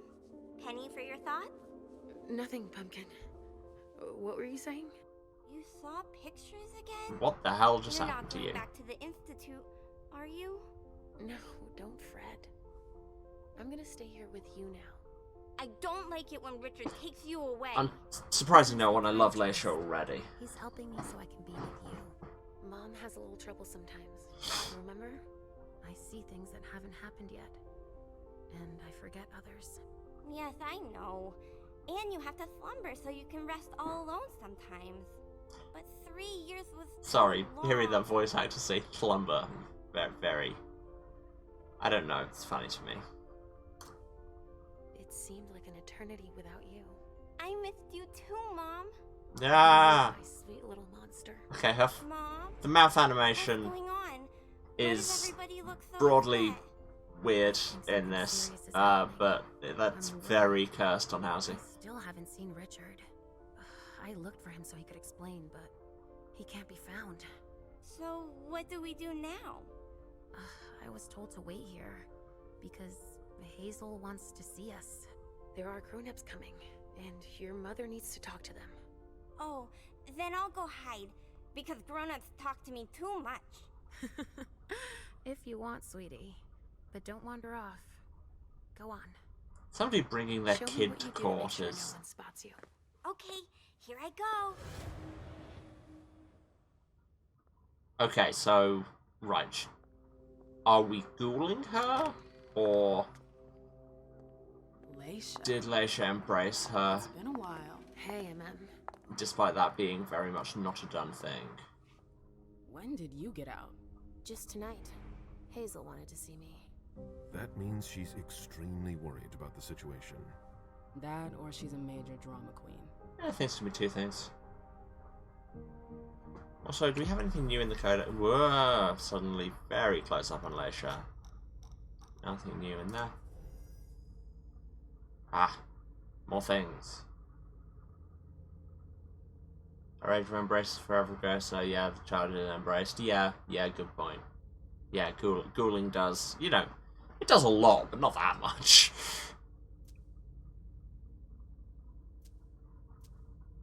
I don't know what flicking the switch between gameplay and lore is changing, because nothing seems to be changing.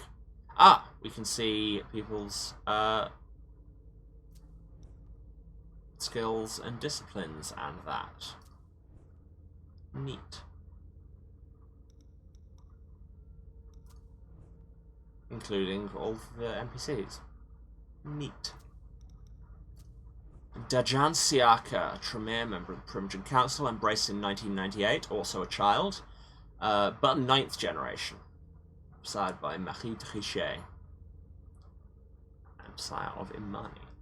Dajan had a passion for the occult. He was working in a record shop when he became associated with Marie Trichet. This kindred had fled Hartford after being sentenced to final death for receiving the embrace from a Tremere vampire without the approval of the city's prince. She joined Marcel, the Prince of New Orleans, and specialized in voodoo rituals. In 1998, she decided to sire Dajan because of the exceptional aptitude he showed for this art. To deepen his knowledge of thaumaturgy with the other chantries, he decided to go on a journey that was the same as the one Marie had taken when she was younger. On his way to Salem, Dajan made a stop in Boston, and Hazel Iverson asked to speak with him.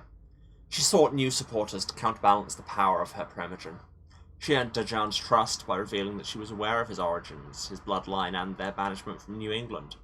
She promised him her utmost discretion, if in exchange he joined the Boston Primogen and kept her informed of their every action. Dajan accepted on the condition that he be allowed to train with the Sisters of Salem as he had initially planned. The warlock was very well received, in particular by Richard Dunham, who was conducting secret research on blood, and was delighted by the insight the thaumaturge would provide. Dajan went on to negotiate the agreement with the Hartford Chantry on behalf of Hazel, not only because she was his prince, but also to exact his revenge on those who had punished his sire. Halsey. Ah yeah, there you go. 11th generation, embraced in 1939. Halsey is Leisha's daughter. Her Marcadian nature has kept her mind that of a little girl. For Halsey, everything must be a game, hide and seek, a story. But above all, everything must be done with her mother, from whom she does not like to be separated.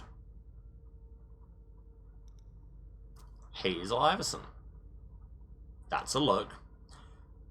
A Ventru, because, you know, Ventru Prince, revolutionary, 10th gen, embraced in 1941, son by Nathan Appleton. Hazel was born in 1901 to Scandinavian parents, which explains a lot. Her father relocated to his maritime freight business to take advantage of the United States' advantageous taxation system. His business prospered considerably there, and in just 15 years he had built his fortune. His daughter undertook her brilliant studies in business and economics at Harvard in 1920, despite the limited education opportunities for women there. Hazel convinced her father to move into the world of banking.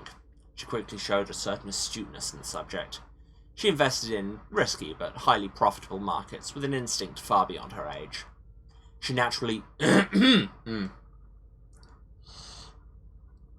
drew the attention of investors and rival banks, who went so far as to assassinate her father in order to undermine her.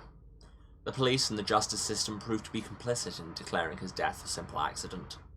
Hazel found herself alone, in charge of the Iverson Empire at just 38 years old, with no allies to speak of.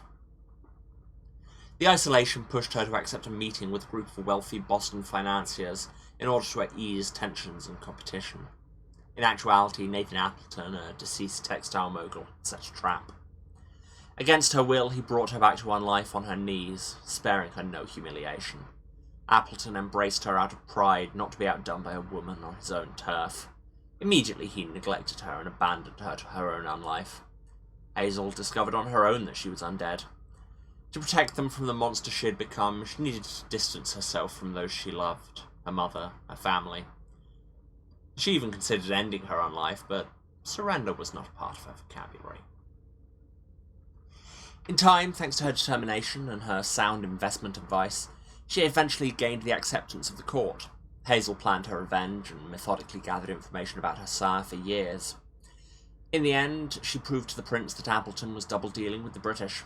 Quentin King had no choice but to launch a blood hunt of the traitor, so as not to be accused of being spineless and collaborating with the invaders. Hazel had planned for everything. Her ghouls were already holding Nathan Appleton captive at his residence. She did justice herself by making his head fall onto the rug, in the exact spot where he had made her bend the knee. She spared the unlife of his bodyguard, Delsin, I'm assuming was keeping French there, who since that day became her shadow as a token of gratitude. She's since earned the distant respect of many.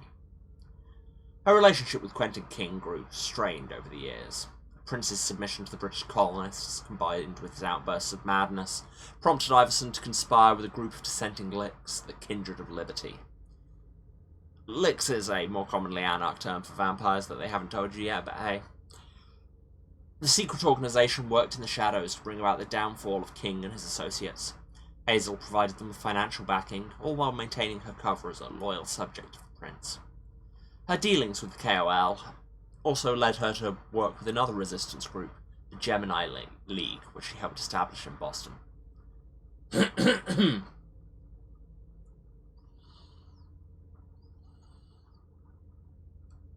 I know I'm making a bit of it, but also, Jesus Christ, there's a lot of words here. When the elders began to give in to the beckoning, there was a major shake-up among the powerful and ambitious kindred still left in Boston. Hazel aspired to carve out a place for herself, but she did not expect that in 2014, the remaining members of the Primogen would offer her their support to allow her to claim the position Quentin King had left vacant at the head of the domain. Though she seized the opportunity without hesitation, she remained suspicious of those who had relinquished the power to her. Why would they not keep it to themselves? Not because they weren't Ventru? She therefore invited kindred whose loyalty she was sure of to the council, in order to dilute the influence of Beryl Underwood, Richard Dunham, Hilda McAndrews, and Jared Drury. Once in power, Hazel endeavoured to restore the weakened domain. Learning of Dr. Dunham's research on Vitae, she at last saw an opportunity to bring Boston back to its former influence and glory. If she could find a way to store the enhanced blood, Boston would become the centre of a thriving blood market. She drew upon Dajansiaka's thaumaturgical knowledge, but the research necessary to develop such large-scale production led her to ally herself with the Hertford Chantry, with which Boston had long fought against British occupation. This alliance would take time, and it would create fear and jealousy. Thanks to a premonition from Leisha, Hazel avoided an assassination attempt, as well as all manner of political unrest. The further she advanced in her discussions with the Chantry, the more the feeling that someone was trying to bring her down intensified. Someone wanted to see her fail, she was sure of it. But it could have been anyone, even one of her closest supporters. Leisha's visions offered her a way to find out, and a means to defend herself and find new support as she played on the conflicts between those who could threaten her crown. In spite of everything, the negotiations came to a close. A party was to be held tonight, to celebrate the unification of Boston and the Hertford Chantry, the consecration of Hazel Iverson's power. And Hilda McAndrews. Jesus, there's so many words here.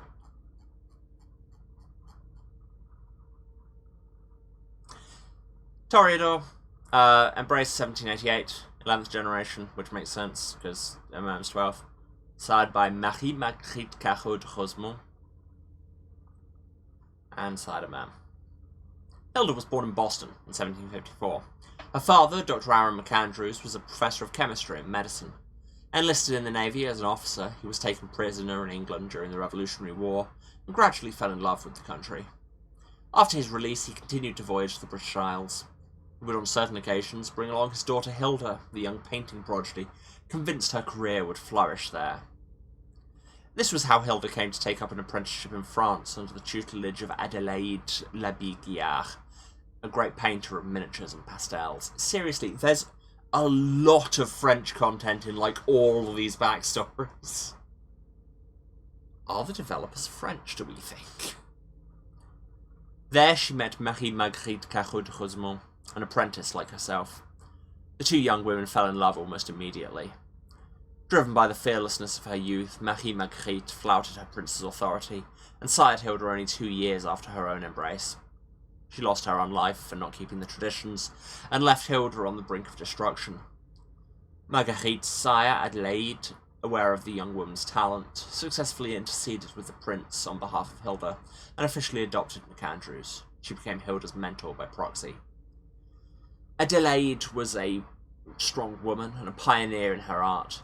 Having faced misogyny and slander, she was an activist for equality between men and women at the end of the American Revolution. She passed on her feminist convictions to her apprentice, who, forced to paint under a number of male pseudonyms in Europe, was chomping at the bit for the fame that her gender prevented her from attaining. Hilda nurtured a desire to take revenge on society, both mortal and vampire. She travelled across Europe to meet the feminists who rose up during the 19th and 20th centuries. In particular, she marched alongside Emmeline Pankhurst's suffragettes. This is all very based. I'm here for Hilda. She met Mem in 1923, and for the first time since Marie's destruction, and really, can we decide whether we're going to abbreviate it Marie or Marguerite?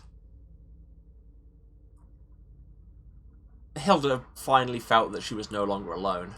Mem's enthusiasm rekindled the spark of passion within her, and it took little time for her to fall deeply in love with the young woman. Hilda waited 3 years, however, before revealing her vampiric nature to her. 6 years later, she finally embraced Mem, sealing their fates together forever. The couple lived in Vienna until they were driven by the shadow of Nazi Germany to the French border, where Hilda hoped to find refuge. Alas, the progress made by German troops forced her to reconsider her plan. In 1940, she resumed contact with her sire, Adelaide, and begged the London court for help. Queen Anne summoned her. For the record, for those of you following along who are like, that's not when Queen Anne was, this is inverted commas Queen Anne, or Anne Bolesley, who was Prince of London for a very long time. And, you know, there's a lot of story there. And for more of that, look for the bit where I played all of Fall of London on somebody else's stream. It was a whole thing. My microphone, please stay in the same place.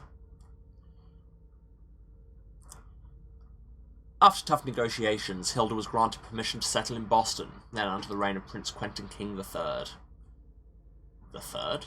The London court helped her leave for Cape Cod, which was held by a thriving Toreador community. However, if Hilda hoped to be able to reconnect with her art and continue her relationship as they'd done in Europe, it was not to be. Mem won over a new public in New England, and all the kindred were enraptured by her. Hilda lived in her shadow. As Mem regained a taste for things after a difficult departure from France, Hilda became embittered and sombre. The contrast between them increased, and they seemed to become a more mismatched couple day by day. Hilda refused to live apart from Mem despite their artistic compatibilities. Nevertheless, she felt the looks from her clan begin to change. She received embarrassed smiles and downturned faces as she passed them. Her relationship with Mem finally came to an end in March 1990, amidst resentment and regret. After their separation, Mem left the court to live on fringes of the kindred territory, while Hilda remained firmly embedded in Boston's high society. Coping with Quentin King's madness and brutal reign, MacAndrews manoeuvred to gain visibility and power. In 2014, as the Beckoning began to win over the city's oldest licks, Hilda established herself as one of Boston's last figures of power. Along with Beryl Underwood and Richard Dunham, she conspired to appoint Quentin King's successor, and was made part of the Prudent Council. The cohabitation with Hazel Iverson proved to be more complicated than anticipated. At first convinced that she had found the ideal puppet to dangle over the city's throne, Hilda quickly realised that Iverson is not the young, easily manipulable woman she hoped to influence. Quite to the contrary. Yes, because Ventrue, infamous for being so easy to manipulate and not doing what they want ever. Okay, that's taken us right up to the second ad break. I need to go and get some more water and get out of this room because, so we will be back with more of the actual game in a few minutes, and then probably more reading after that. God, this game is going to take forever, isn't it? So, yeah, go and have a drink, have a snack, move around, take your meds if you still need to, try and stay cool in this ridiculous weather.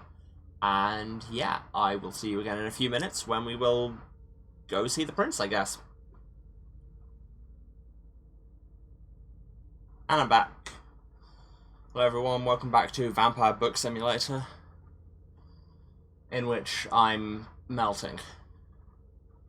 Just advance warning, I might have to cut this stream a little bit short. I'm keeping an eye on things, you know, streaming for slightly less time seems preferable to just getting heat stroke and passing out, so, you know, let's do that thing. But for the moment, I'm alright. What the hell's going on?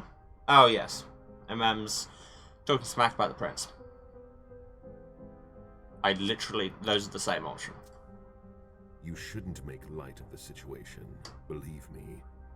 Vampires were not good with light. Experienced a code red and survived. Thanks for the heads up, Professor Bazori. First Siaka, now you. Why are we putting the stress there? Maybe you asked for it. Or maybe if you behaved in a manner more appropriate to the circumstances and our setting, then you'd better understand why everyone is so nervous. Wow, we are just flipping between who we're controlling all the time. Interesting. Kind of Until Dawn style. Only without Peter Stormare shouting at me through the screen. Let's insult the man who isn't here. Siaka jumped down my throat. Was I supposed to let him take his nerves out on me? No, I'm sorry. That's not how things work, Bazori. We must all remain calm and accept any help we can get, even from the most unusual sources. That's surprising to hear, coming from a blue blood. At least your certainties come from a more solid source than a prophecy from a child of Malkov. You don't know what you're talking about. Wow, just immediate is that whatever the firing problem shots. Is, your hallucinations aren't gonna help us solve it. MM, you're not winning friends here.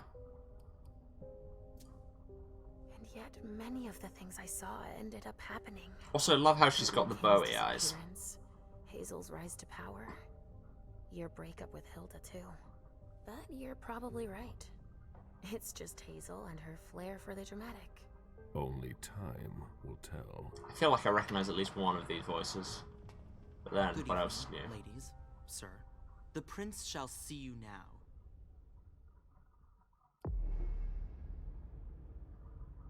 now. Okay, we actually have to make build choices. The diva who lights up Boston's nights. Bringing light into a world of darkness, roll credits, can be perilous. Ma'am knows this, but she doesn't care. So, Investigator, profile that focuses on improving attributes and a large selection of skills. It allows for a maximum number of interactions but with less mastery. No, that was Jack of all trades. Profile that focuses on knowledge and skills that allow you to go undercover, extort, or steal information. Veteran, profile that focuses on dialogue skills and physical attributes that allows you to use the character's aura. Or just do it myself and make a terrible build.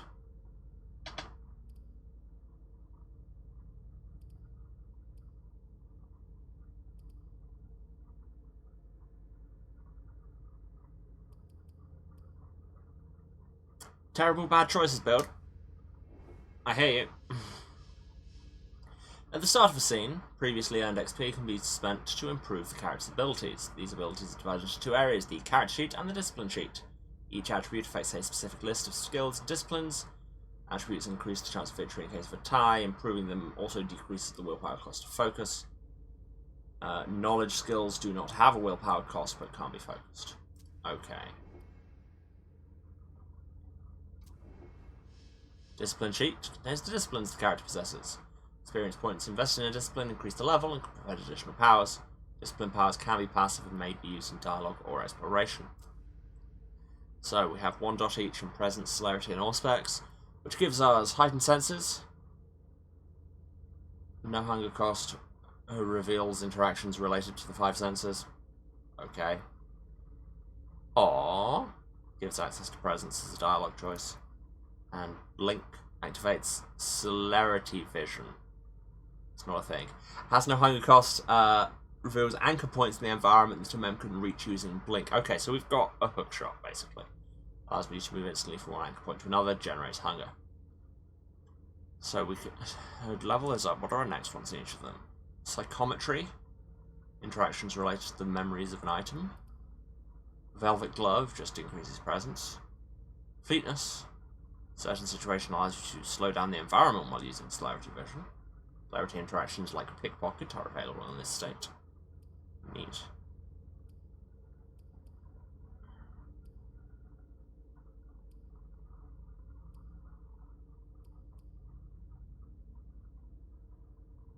Premonitions are always fun.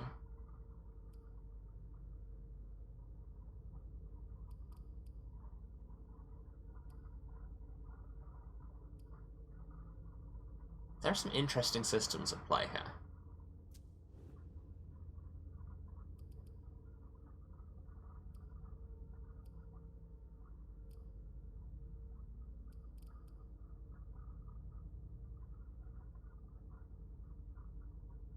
Right, so should I be increasing my base things, or like my attributes, my skills, decisions? I mean, I feel like a dot in education would be good. And tech. Ability to pick locks, should absolutely have some of that. I think having at least 1 point in every skill would be good. Just because, you know, you can't focus things unless you have at least 1 point in a skill, so. Okay, so your exploration and knowledge skills aren't affected by your attributes. But your disciplines are. Right, okay.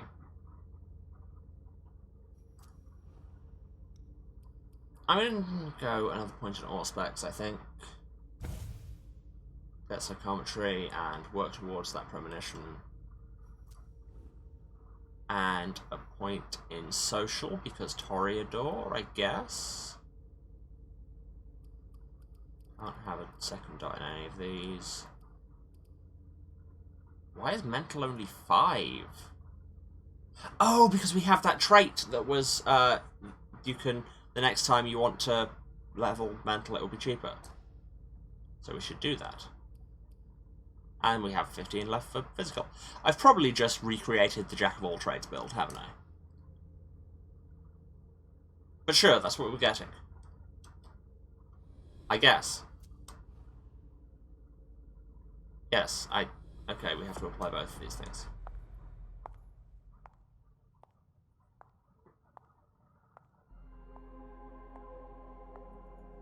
That is a nice tattoo, we keep saying. Oh, it's a swan. Swans, yeah.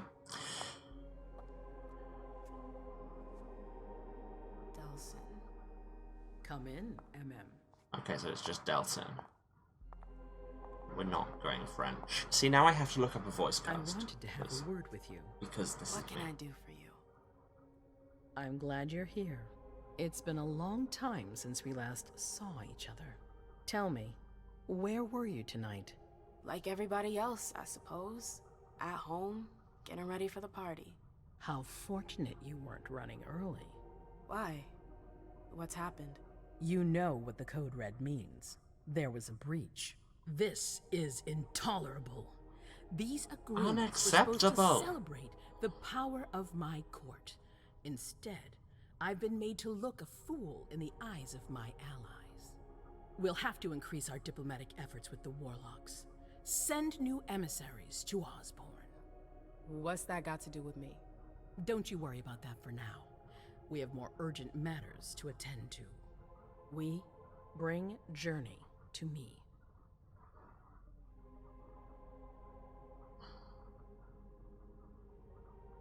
Oh, I think I may in fact not know any of these people. Cool. It's honestly always nice to hear a new range of people.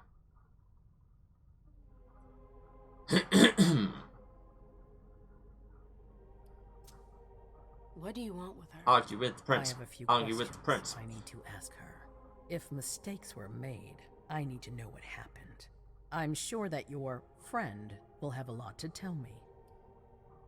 The eye animation in this is great, and the mouth animation is a little questionable. She hasn't done anything. Hazel. I'll be the I don't judge know. of She that. might have. Cool. No option, but fine. I guess you are the prince. Yes, my prince. I'll be right back. I didn't bring you here just for that. I have something to offer you. The true I'm listening. Vampire the It's Masquerade about the Primogen Council. experience You know everyone is who's the in it. ability to... Beryl, Richard, Hilda. Their It's the need support to was develop much appreciated after the 100 disappearance different of the sarcastic previous ways to say the words "my prince." But now, they've become an obstacle. It's been going on for months. They systematically oppose everything that I do. It must stop now. These Primogen that I installed because the last Primogen weren't letting me have my way are not letting me have my way, so I should install new Primogen. Hazel. Han. 100% success? Love that. No willpower cost? Love that even more. Sarcastic to the prince? Yeah. That's rule number 1 of all the Primogen. The contrary would be worrisome. That's what I thought too. But after tonight... Oh right, I thought they meant business as usual as in, oh look, Camarilla the has prince is faced more changing the council. challenges in the past few years. Oh, she says Camarilla as Many of well. our strongholds have fallen. I won't let Boston suffer the same fate. But for that, I need loyal allies. Also, how would you like a spot in the Primogen? What? You've always taken care of your community, without ever asking for anything in return. It might be time you took a leading role in the community's affairs. And then in a couple of decades, when I decide that you never see me as her equal. are Being opposing seated me next to too her much, child. I'll replace you with a new She'll council. feel humiliated. I'm her prince. She will obey me. Bold She's not gonna claim? like it. I don't care. Given that the whole What point I'm you're doing offering this is because the much Primogen bigger aren't than respecting all you? that. What do you think?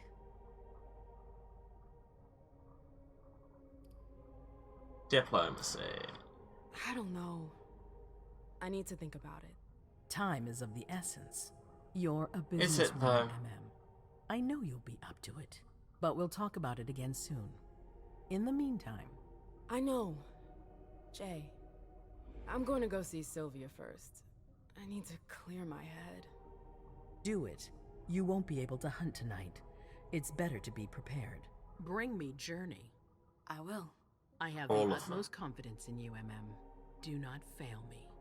You can count on me. Especially Neil Shan. What the hell is going on? Have him explain Carlos Santana. This joke is not even funny to me, frankly. I'm happy to see you in one piece. Hey, Sil. She was in One Piece. I'd like some refreshment, please. Of course. You I'll can get just you a say glass. blood. I was thinking more like a vessel. Oh, serve yourself. But try not to damage them, okay? They're all I've got left in stock. I get it. I'll be careful. I'm right here if you need anything else. Live stock, if you will.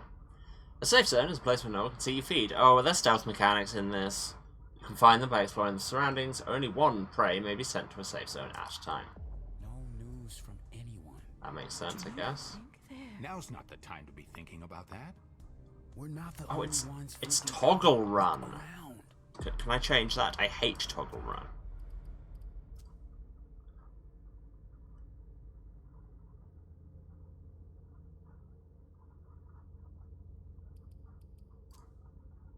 Sure can't. Exactly. We've got to keep our wits about us. Got it?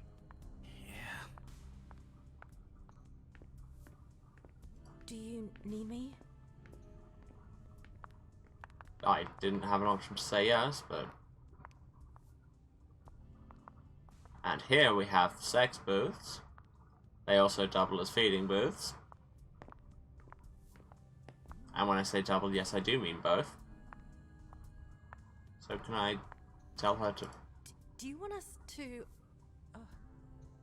Yeah. Can I not say yes? Hi. Or do I just keep flustering this poor woman? Do you want us to... Okay, you've run out of dialogue. Why can't I send anybody to the booths? Where are you going? Why are you just standing in the corner? Weirdo. Follow me. Yes, ma'am. See, why can't I just say follow me into a booth? Jesus, that was a heavy curtain.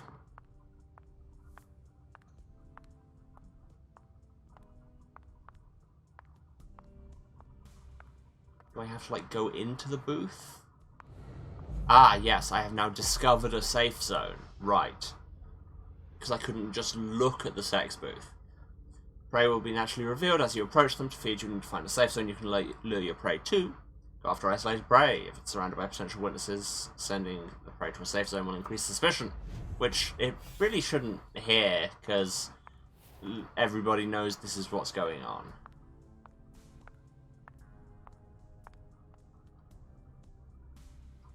You there.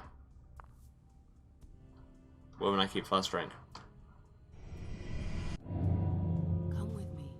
There. Yes. I don't think we needed to hypnotize her into doing it, but sure, I guess.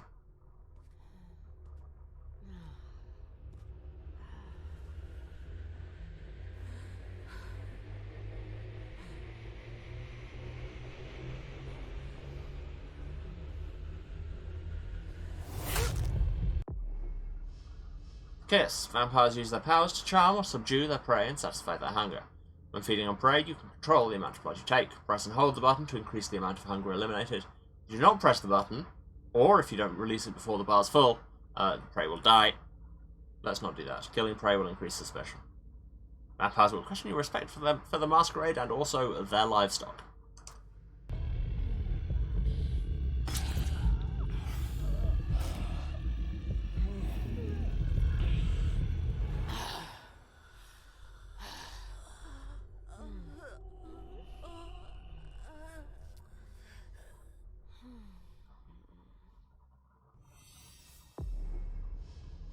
Resonance. Okay, so, yeah, we're definitely taking bits from V5, just changing them as need be, which is fair enough. Some prey, their blood emotionally charged, have a resonance that your character will learn after feeding. At the end of a scene, resonance provides an experience bonus for the corresponding discipline. If more than one resonance is acquired during a scene, only the last one acquired is saved. And yes, as somebody who plays Thin Bloods, you have to think about resonances a lot. Second bite, if your prey survives, you may feed on it a second time. This will kill them. Let's not do that. But hey, now we have Sanguine Resonance. Experience bonus for disciplines. Neat. Oh no, we can read lore for all the disciplines as well. I'm going to not do that. I'm reading enough in this game.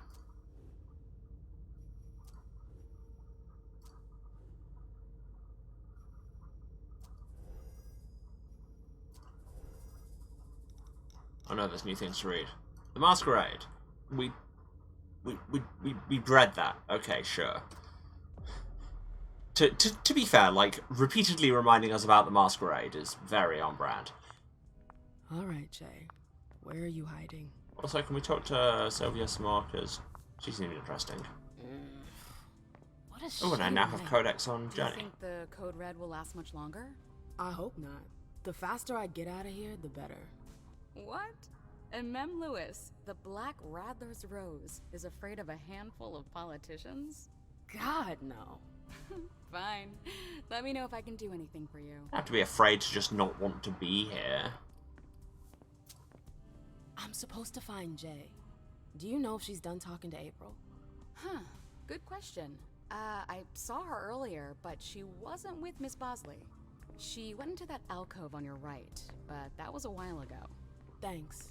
You might want to avoid hanging around with her, you know? I'm getting that feeling, but here we are. I know, and it's not true. She didn't do anything, alright? Fine. Sorry. Did you need anything else? What was that about surveillance? I heard the prince put together a surveillance unit. Yeah, the cave. Mr. Leto and his team spend their nights there. It's just below us.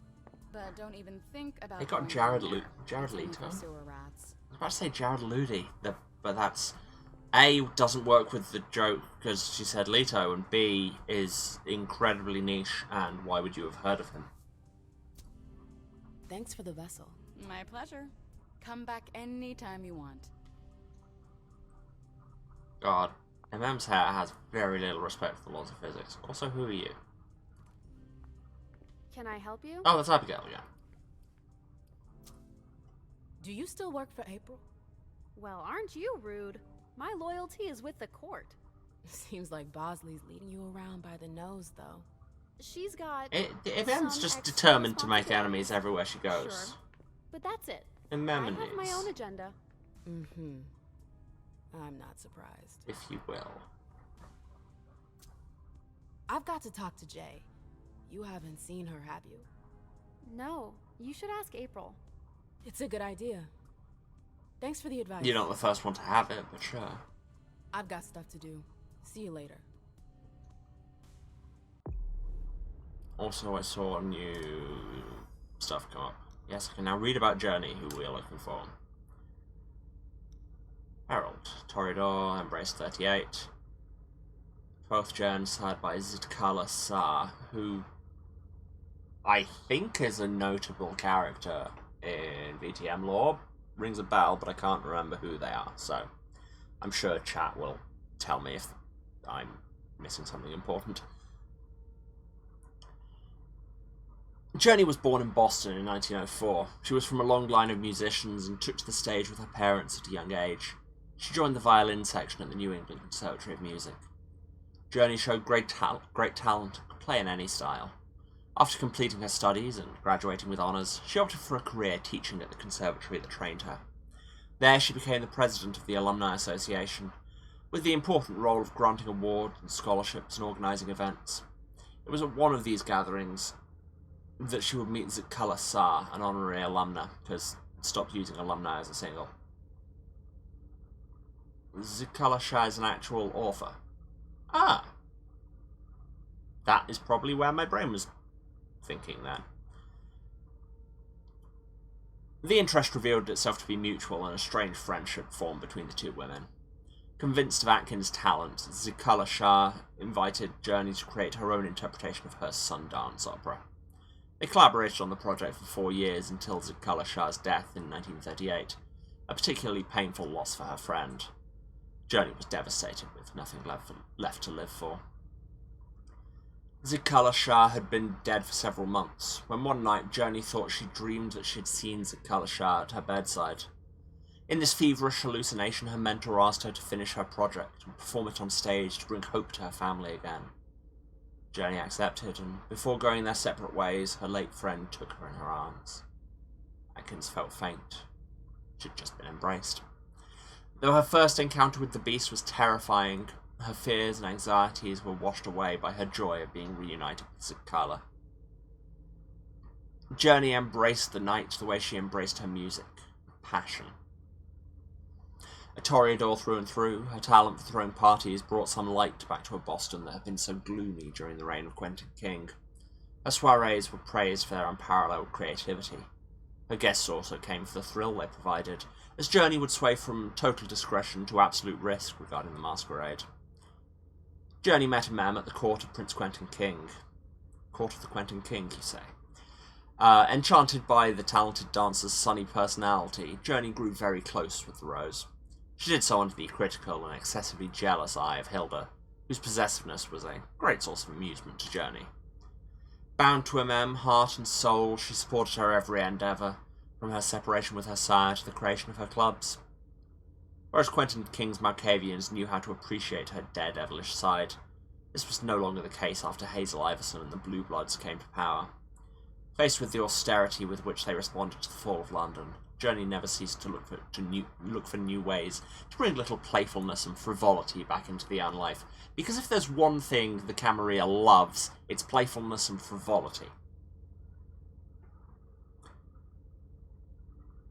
I've seen it in so many things. There's a really common plot hook in VTM stories to do the whole We used to have a Malkavian prince / baron / whatever, and those were the bad old days, being ruled by your kind of mad king archetype. And then we got rid of them, and now things are better. And it's... I don't know, it's another bit of the weird ableist treatment that Malkavians are used for.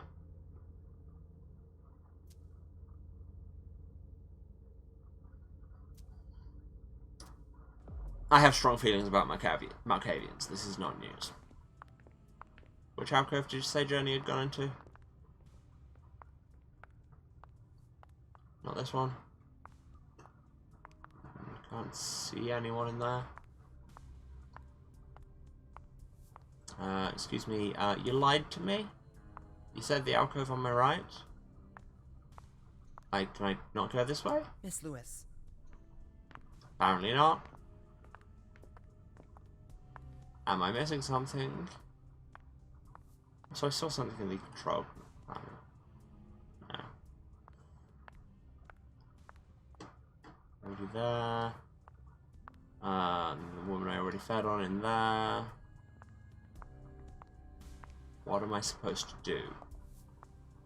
Game, I spent like an hour and a half reading you. Now can you let me play the game? In here we... Oh, there's a person here. I know that perfume. Jay. Uh-huh.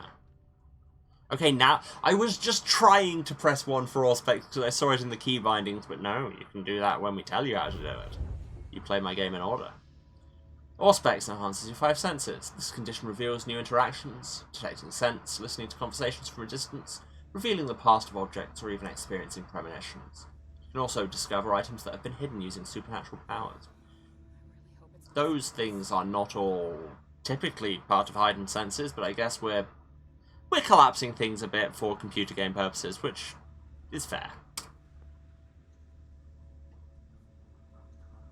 What? Do you talk to her? No?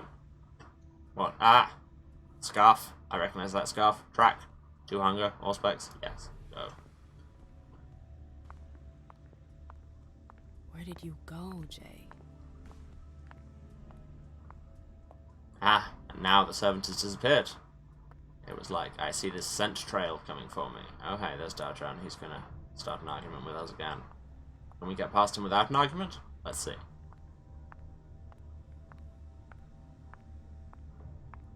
Apparently we can. Underwood and Fang. Should I start an argument? Your ears must be burning. Let's start an argument with cargo short Tremere guy.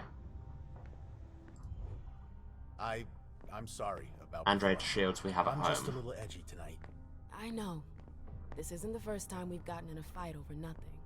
Your child, Imani. She was there. Still no news? No. Radio silence. And Hazel refuses to talk to me. I spent months kowtowing to those Hartford assholes for this agreement. If she has the info, now's not the time to hold it back. These Hartford guys. How well do you know them? Well enough. I won't let things end like that. To be fair, I appreciate pretty much any Tremere that has more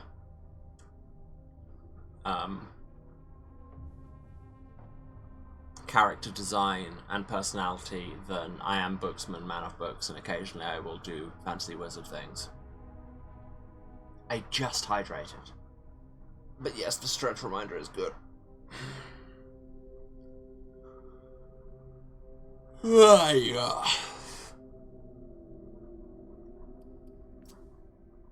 told me you knew the Hartford Warlocks well. Yeah, some of them. I was in touch with their representative, Deneb. He was supposed to replace me on the council. You're leaving us? Not really. It's part of the agreement with the Chantry. Deneb and I were supposed to switch places. Why was Hazel doing business with them? She had plans for the blood market in the region. We were meant to be in charge of supplying high-quality blood. They were supposed to take care of stabilizing it, or try at least. That's nuts. Has anyone ever tried it before? Never. That's why I'm worried.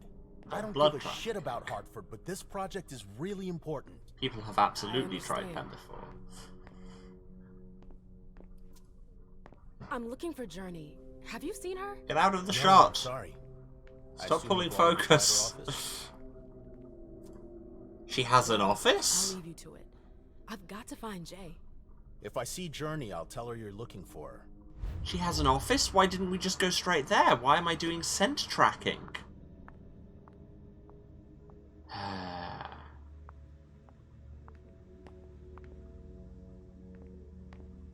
Okay, so looks like she went to the archives and then back out to here. Also, Shufeng is there. Also, we can listen in on them, I guess. Do I need an interaction for that? Now's not the time for this.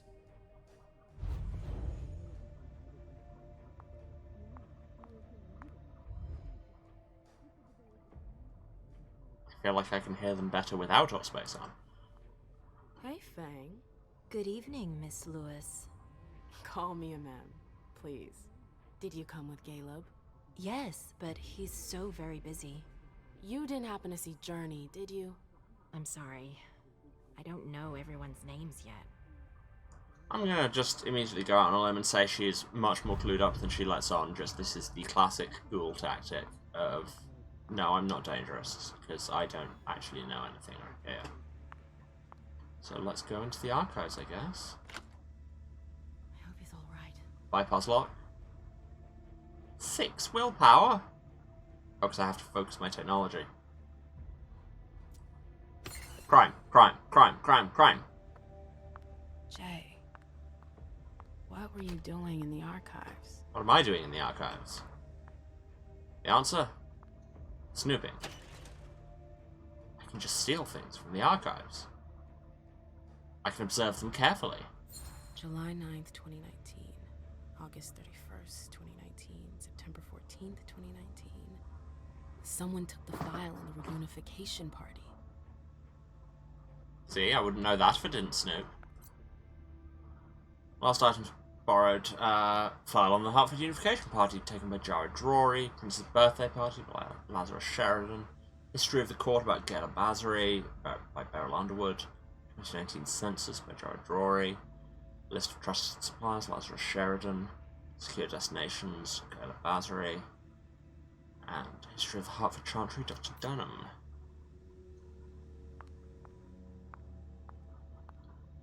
Has it been established at this point whether Dunham is... Like, I assume he is also a Malkavian?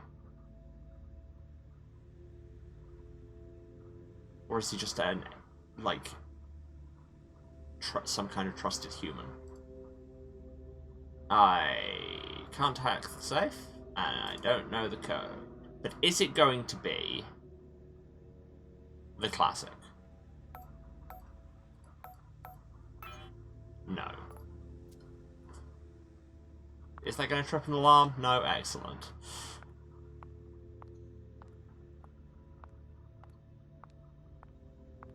Love it when inept thievery leads to no consequences. Aha.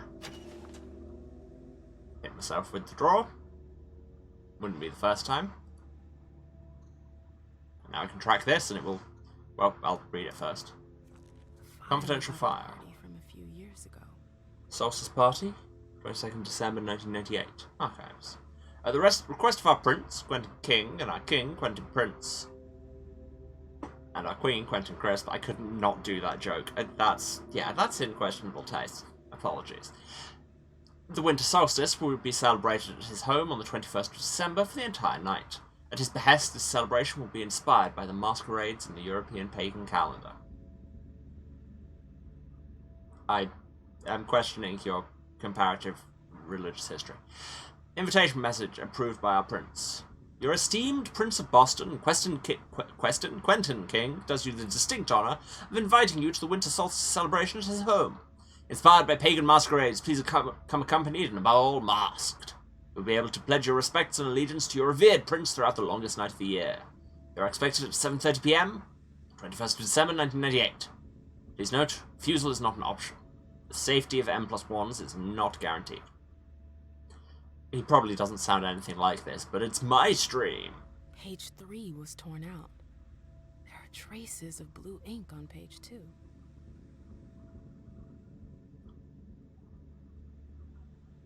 I can almost read that. Is that what the option to track was about, I guess? No? Oh no, that was just a different trail to be done here. Oh, went to this one. Code's still the same, 9138. Excellent. Love this data security. If only there weren't people around here with magic blood powers. What did I just say? 9138. I have magic blood powers, but I also have ADHD. Code to the safe.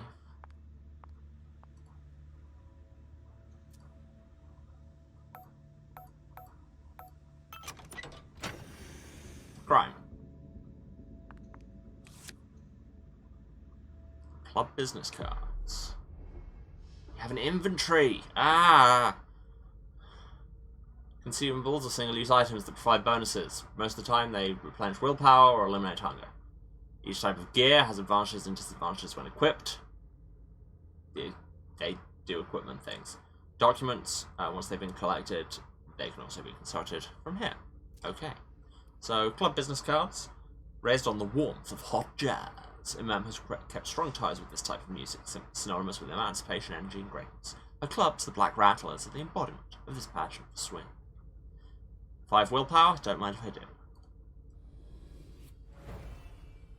Because I spent slightly more than that getting them, so...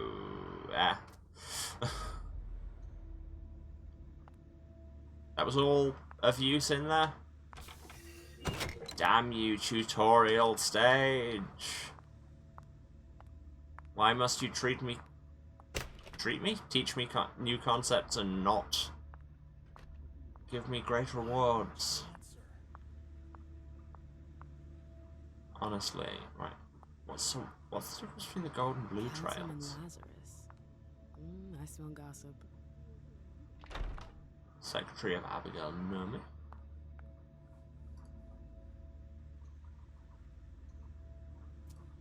There's a pager. Abby, can you confirm that it's safe to come to Iverson's? Waiting for your reply. Where are you? I've been looking for you everywhere. Code red. Now, we can also hack it to recover deleted messages. It'll cost us almost all our willpower, but at the same time, we get to snoop. She wouldn't have deleted this message if the email wasn't important. I'd better take a look at it. Okay. Check email. I mean, I was going to do that anyway. Battery's dead.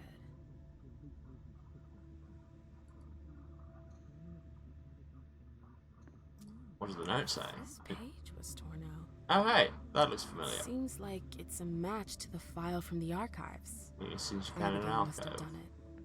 But why? But we can analyze the paper. This paper must be from the archives. I know. It's pretty old. I know, we saw the... Okay, sure. Didn't really need education for that, but whatever. Right, we... Abigail. We've got to talk. Ah. So I have, like, sub-goals.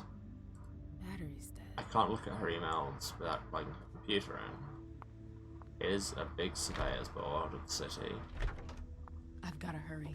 I'm not supposed to be here. Are you supposed to be in any of these places? Ah, there you go, I can listen in from here. This can't be happening. I swear, she was standing there, playing me for a sucker, pretending she just happened to be in the archives. Everything's gonna be fine. I played dumb. Calm I down. said, as you like, Miss Abigail Nomi. And I left. What did she take? A page from a file about an old party that she tore out. But why would she need that? Why now? I wonder. Yeah, I definitely need to talk to Abigail.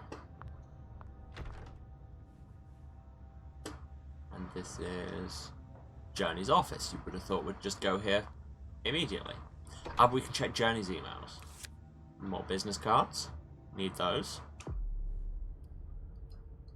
I just love this, that our primary method of regaining willpower is to look at a business card and be reminded of the concept of jazz. Guest list for the Unification Party. Well, oh my god, there's so many people.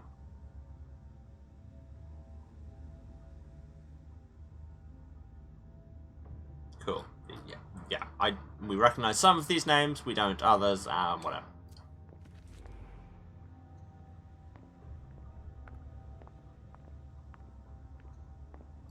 I hope you didn't forget anything, Jay. Checklist for the evening of the 4th. Venue reservation, okay. Venue setup, okay. Invitation sent, okay. Limo reservation, okay. Red Salon vessels, seen with Dr. Dunham, okay. Servant security, okay. 2 more needed. Food for vessels and servants, check with Abby. Check level of secrecy, Jara, okay. Grunge may or may not be dead. Depends who you ask. Is it Kala Saw? Jay always got along well with her sire. Lucky bitch. Okay.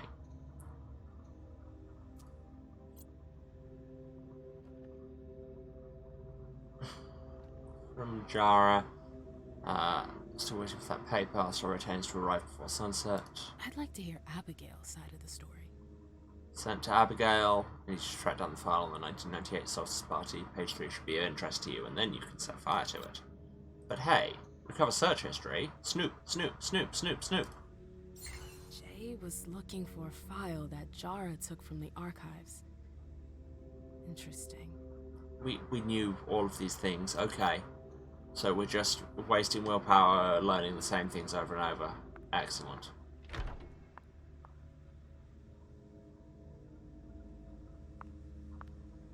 I wonder if there's anything I can steal from Lazarus's office. I'm not meant to be in here. Provincetown Library, maybe some old books on the First Kindred. Boston Public Library, Unexplored Archive. Taunton, works of the Republic, Undetermined Nature. Jefferson Library in Boston. Very rare thaumaturgical archives, access risky. Woburn, Unexplored Archives. Cambridge, 2 ancient tomes on the history of the Venturi in Boston. Why does no place in New England have, did they come up with a new name? Swipe this keycard. I don't need it, I already hacked my way in, but sure. Sometimes you just have to take trophies from people you've, you know, robbed. What were we saying?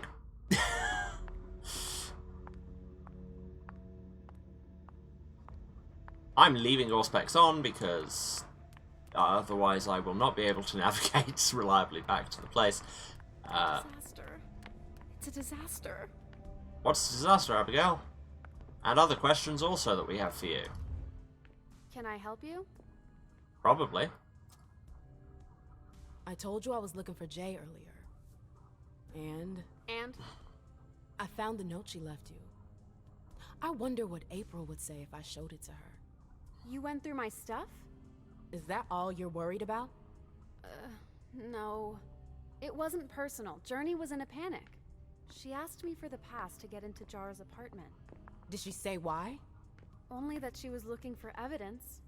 I didn't really get it. Let's keep this between us, alright? April's got other fish to fry. Yeah, we'll see. I'll see about that. I'm going to find her. Go to Jara Jory's apartment on the first floor. That's on the Primogen floor. What was Jay looking for up there? Where is left? There is left. Okay, now I'll turn off all specs.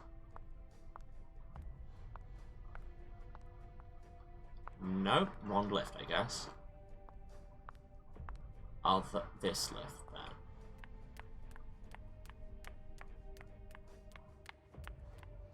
I was about to make a joke about the run being more of a very light jog, but on the other hand, oh, we can go through here. Didn't know that. Oh, and there are stairs. But on the other hand, like, she is in heels, so fair enough, I guess. Can I go through the doors opposite them? No, these doors are actually kind of disguised wall.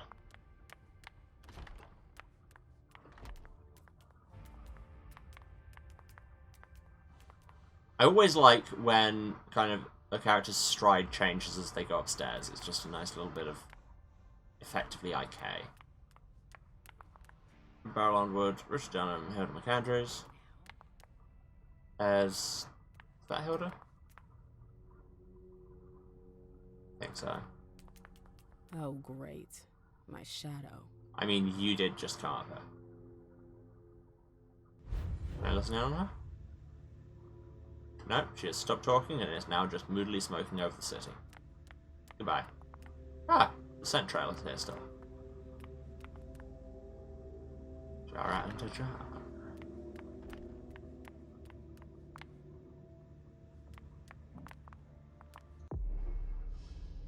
Choices marked with no going back indicate there is no going back. Before selecting one of these options, make sure you're done with the area you're exploring. Okay, why would you tell me a thing like that? Now I'm going to have to go and poke everything. Can I get into Dajan's room? I do not have enough security knowledge or willpower.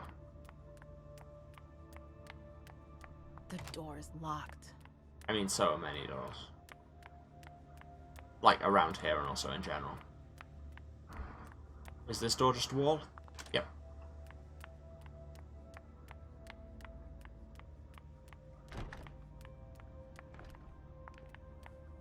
Nope. Can't go through there. It's locked. The trail also seems to be going up down these stairs. Let me know if I can help you. Can you get out of the way? That would help me. No? Also a wall? Well, I guess we can talk to Hilda at least. Is this a good idea? I'm tired of waiting.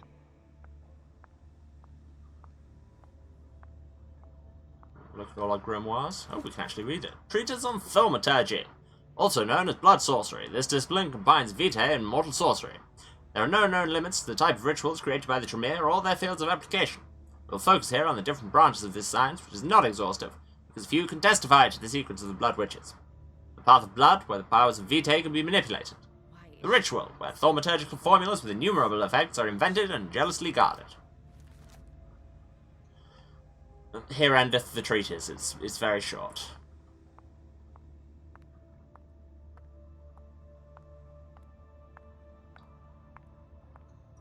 A book about alchemy? I mean, you can tell that by the alchemical symbols. Vampires keep grimoires. The concept. On the London Court. Based on the most recent information available, we can draw the following conclusions. Although no official census was ever attempted, at the turn of the millennium it was commonly believed that there were many more than 200 vampires living in the Greater London area. The city's massive size made it relatively easy for newcomers to come and seek their fortune while hiding from the court. As a deterrent, kindred who were not registered with the London Court were considered to be fair game for the Scourge and other bounty hunters who could practice diablerie. This practice often deterred newcomers, as it had come to involve even the upper echelons of the London Camarilla. Indeed, Queen Anne herself was a practitioner of diablerie, and for a long time she took every opportunity to claim the blood of undesirables. In 2008, mortals reported an uptick in forensic anomalies, including bodies that temporarily appeared dead. At the same time, the same report was made by a team in charge of a human trafficking case. Thus, these new anatomical suspects are referred to as the infected. It is believed today that this information, which is the most recent in our possession, has been cross-checked by several structures in the country, but must not have been taken seriously by Queen Anne. London fell the following year, as did Vienna. Nothing more was heard of them overnight. There were no kindred left to tell us what happened. Communications have been cut off since then, as they are too risky. The story of the fall of London gives us hope that mortals believe they have finished us off. Until then, the Camarilla must build an even stronger and more robust Masquerade. All books are written by newsreel voice. Okay, I said we can go and talk to Hazel, but I think instead we will also gaze moodily over Boston. Outside instead of being cooped up in here. Well, I'm going to go outside because I do in fact have other places to be. Apologies. Will it autosave if I do that? Let's assume yes. Cool. I do in fact need to go, so quick wrap-up time. Thanks everyone for watching. Thanks if you stayed to the end, means a lot. If you've been watching, you'll know where to find me, but just in case, this is twitch.tv/Serasent, that's SERASENT, the House of Hubris, streaming here every Tuesday, Thursday, and Saturday, 2 PM British time, that's 9 AM Eastern, 6 Pacific. Other time zones are available, but you'll have to do the maths, or just throw us a follow, and then you'll get notified whenever I'm around. If you do miss anything, VODs are on Twitch for 8 weeks after the fact. Anything else, you can go to the YouTube, link down there. There's VOD archive, or it is youtube.com. /@House of Hubris, almost forgot, where you can find everything going back to the start of the channel, which is coming up to 3 years ago, which is wild to me. Yeah, if you want to subscribe to the YouTube while you're there, it doesn't cost you anything, gets you hot, fresh VODs in your inbox every Tuesday, Thursday, and Saturday.